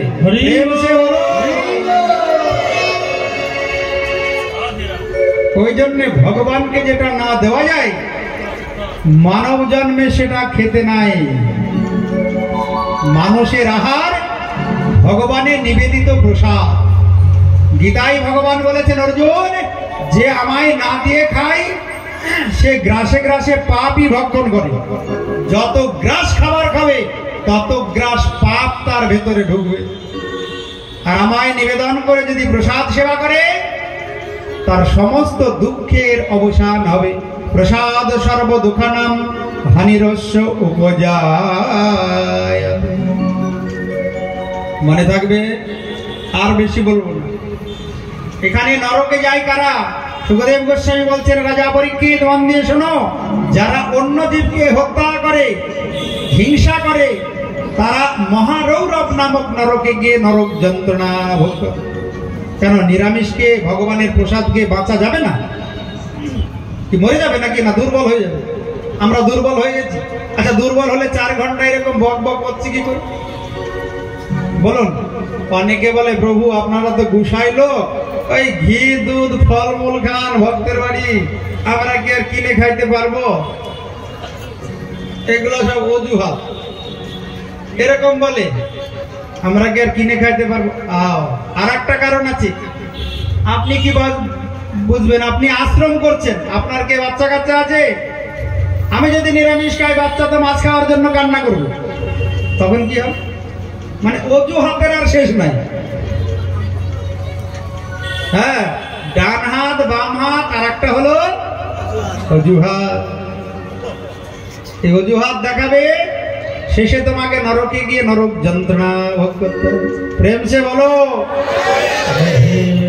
নিজ প্রাণের পুষ্টির জন্য পশু পক্ষী বধ করলে কুম্ভীপাক নরক। আর এই জগতে যারা ওই সুরাপান করে তাদেরকে অয়পান নামক নরকে নরক যন্ত্রণা ভোগ করতে হয়। এটা বলতে হবে।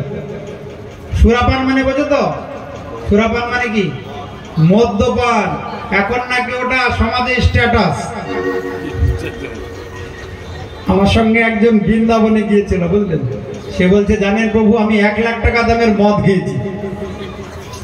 আমি বলছি, বাবা এত দামি হয়? বলছি, হ্যাঁ। আপনি জানেন? আমি জানবো কি করে, আমি কি কোনোদিন দোকানে গিয়েছি? বলছে এইসব যে যত দামি খাবে তার তত স্ট্যাটাস বাড়বে। তা আমি বললাম, শোনো ভাগবতে আছে এই যারা সুরাপান করে তাদের অয়পান নামক নরকে গতি হয়।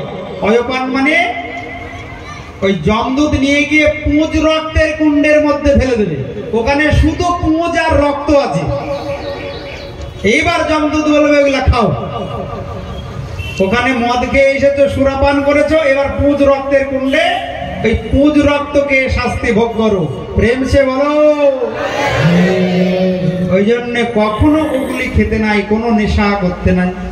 এই জগতে যারা কৃপণ হয় তাদের সূচিমুখ নামক নরকে গতি হয়।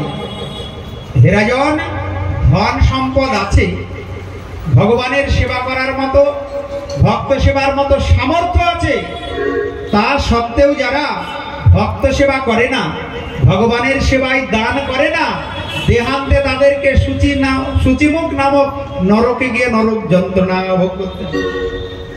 পরীক্ষিত বলছে সূচিমুখ নরকটা আবার কেমন? সুখদেব গোস্বামী বলছেন কাঁকড়া বিছে দেখেছো? কাঁকড়া বিছে, ওই রকম কাঁকড়া বিচের কুণ্ডের মধ্যে ফেলে দেবে। এবার এই কাঁকড়া, বড় বড় কাঁকড়া বিছে গেলে তোমায় চাবিয়ে চাবিয়ে চাবিয়ে খাবে। ওটা হলো সূচিমুখ নামক নরক। পরীক্ষিত বললেন প্রভু আমি তো জ্ঞানে অজ্ঞানে অনেক পাপ কর্ম করেছি, তাহলে পাপ থেকে উদ্ধারের কি কোনো উপায় নাই? এই নরক যন্ত্রণা থেকে মুক্ত হওয়ার কি কোনো উপায় নাই? এখন ব্যাসনন্দন সুখদেব বলছে আছে রাজন, জ্ঞানে অজ্ঞানে পাপ করলেও এই পাপ থেকে মুক্তির উপায়। এইটাই আজকের শেষ কথা। মুক্তির উপায়টা কি? আমরা তো সংসারী, পরীক্ষিত সংসারী ছিলেন। পরীক্ষিত প্রশ্ন করে বসলেন তাহলে এই যে জ্ঞানে অজ্ঞানে এত পাপ, এই পাপ থেকে মুক্তির উপায় বলছে বলবো, একটু অপেক্ষা করো, আগে আমি একটু ভগবানের চিন্তা করি। সুখদেব ভগবানের চিন্তা শুরু করলেন, আমরা একটু ভজন গাই, তারপরে বলা হবে এই সমস্ত নরক থেকে উদ্ধারের উপায়। রাধে রাধে গোবিন্দ বল রে মনোয়া, হরি হরি গোবিন্দ বল। আস্তে, যারা ভাগবত প্রণামী দেবেন, আমাদের কয়েকজন ভক্ত যাচ্ছে, আপনারা ভাগবত প্রণামী জায়গায় বলুন।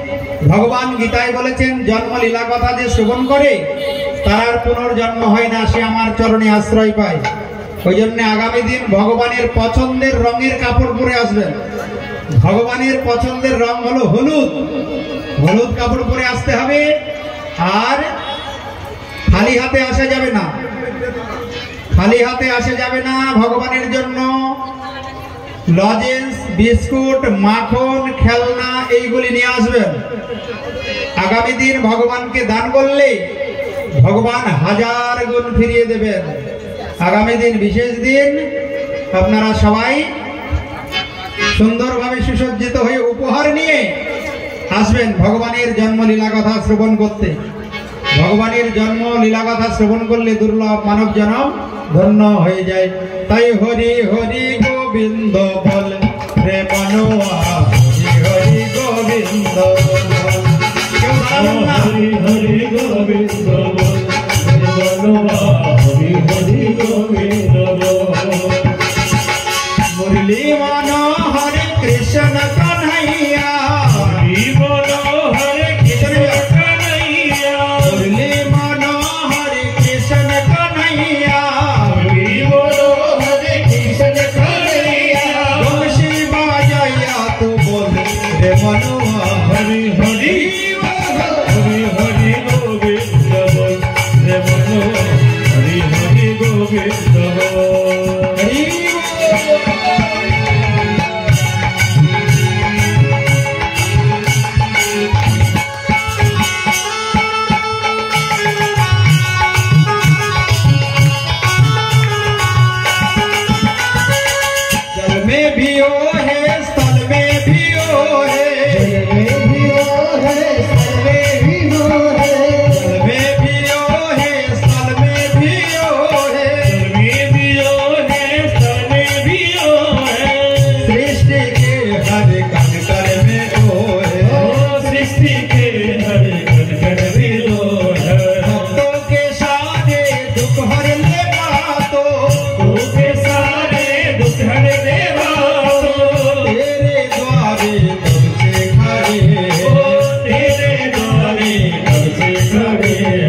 তোকে সারে ধরে নেবা তো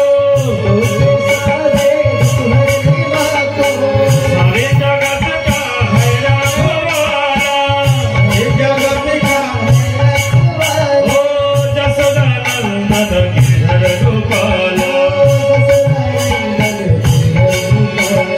सूरत से कितना है भोला भाला ओ मोर मोर के खेले बा हरि हरि हरि हरि लाला बोलो हरि हरि लाला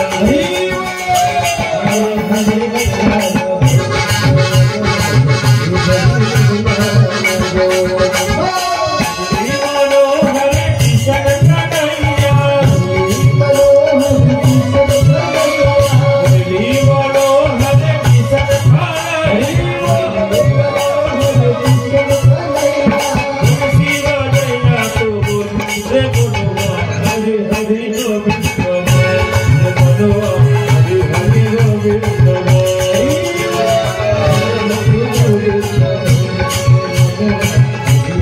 गोविंद আস্তে আস্তে আস্তে এবার শুনে নাও নরক থেকে উদ্ধারের উপায়টা কি।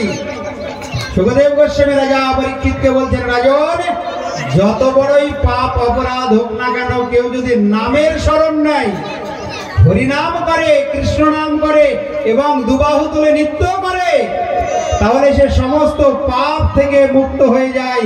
প্রেম সে বলো।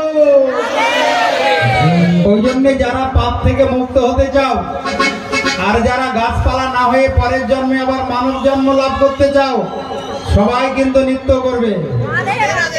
আর ওই নৃত্য সারা বিশ্বের লোক দর্শন করবে। ওই যে খুব দামি ক্যামেরায় রেকর্ডিং হচ্ছে, ওই জন্য ভালো করে নাচবে, নাচটা যেন ভালো হয়। হ্যাঁ, ওই দিকে নাচলে কিন্তু ক্যামেরা যাবে না, যেদিকে ক্যামেরা যাবে সেই দিকে আসো, আলোর দিকে। ওই অন্ধকারে ক্যামেরা যাবে না। প্রেম সে বলো। कृष्ण बोले बाहु तुले नाचो रे भाई हरि बोले कृष्ण बोले बाहु तुले नाचो रे भाई हरि बोले आगे बोले बाहु तुले नाचो रे भाई हरि बोले आगे कृष्ण बोले बाहु तुले नाचो रे भाई हरि बोले बोले बाहु तुले बोलो राधा रानी की। हरि बोले अपने जाना तुले जावे कृष्ण तेरे हृदय हवे तुले जावे कृष्ण तेरे हृदय हवे अपने जाना तुले जावे कृष्ण तेरे हृदय हवे हरि जाना সবাই নৃত্য করো। कृष्ण तेरे हृदय हवे बोला आय आय आय आय अमर भाई चल चल चल चल वृंदावन जाए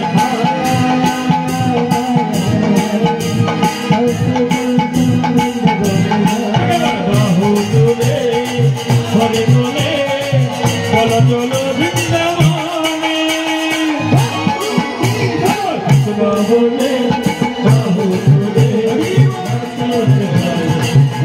बोले कृष्ण बोले गोपी बाहु तुले नाचो रे भाई हरि बोले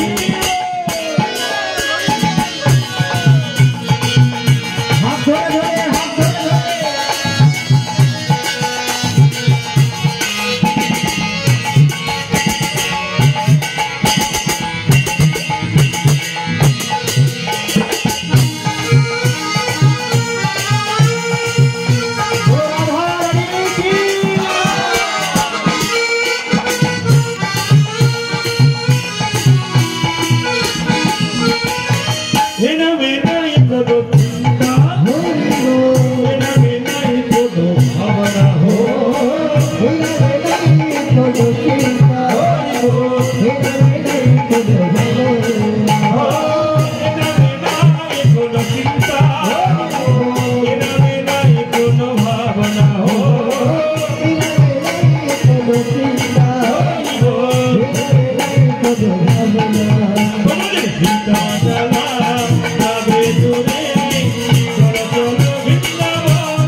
কৃষ্ণ বলে বাহু তুলে নাচো রে ভাই হরি বলে একবার বলে বাহু তুলে নাচো রে ভাই হরি বলে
এবার বৃন্দাবনের একটা নাচের ভজন।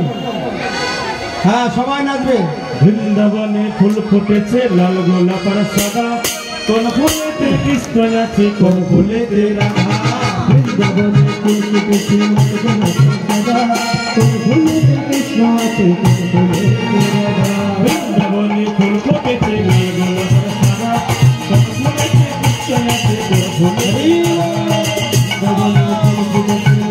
আর সাদা, কোন ফুলেতে কৃষ্ণ আছে কোন ফুলেতে রাধা। বৃন্দাবনে ফুল ফুটেছে লাল গোলাপ আর সাদা, কোন ফুলেতে কৃষ্ণ আছে কোন ফুলেতে রাধা। বৃন্দাবনে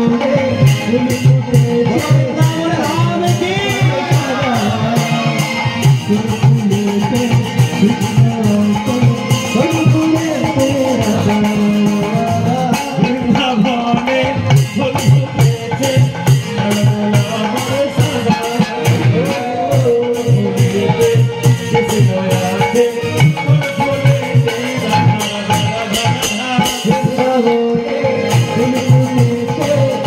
গোলাপ আর সাদা, কোন ফুলেতে কৃষ্ণ আছে কোন ফুলেতে রাধা রাধা রাধা।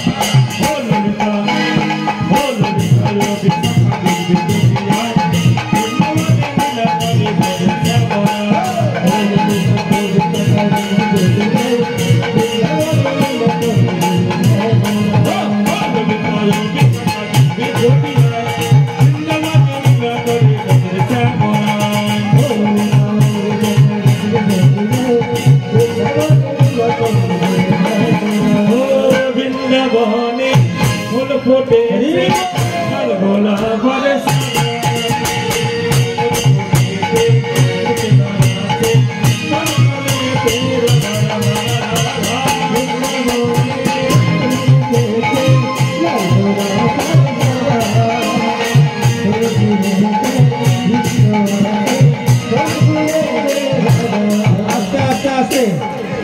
একটা বিশেষ ঘোষণা। কৃষ্ণ হরে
भगवान की नंदन भगवान की आजकेर आनंद की निताई गौरी प्रेमानंदे हरि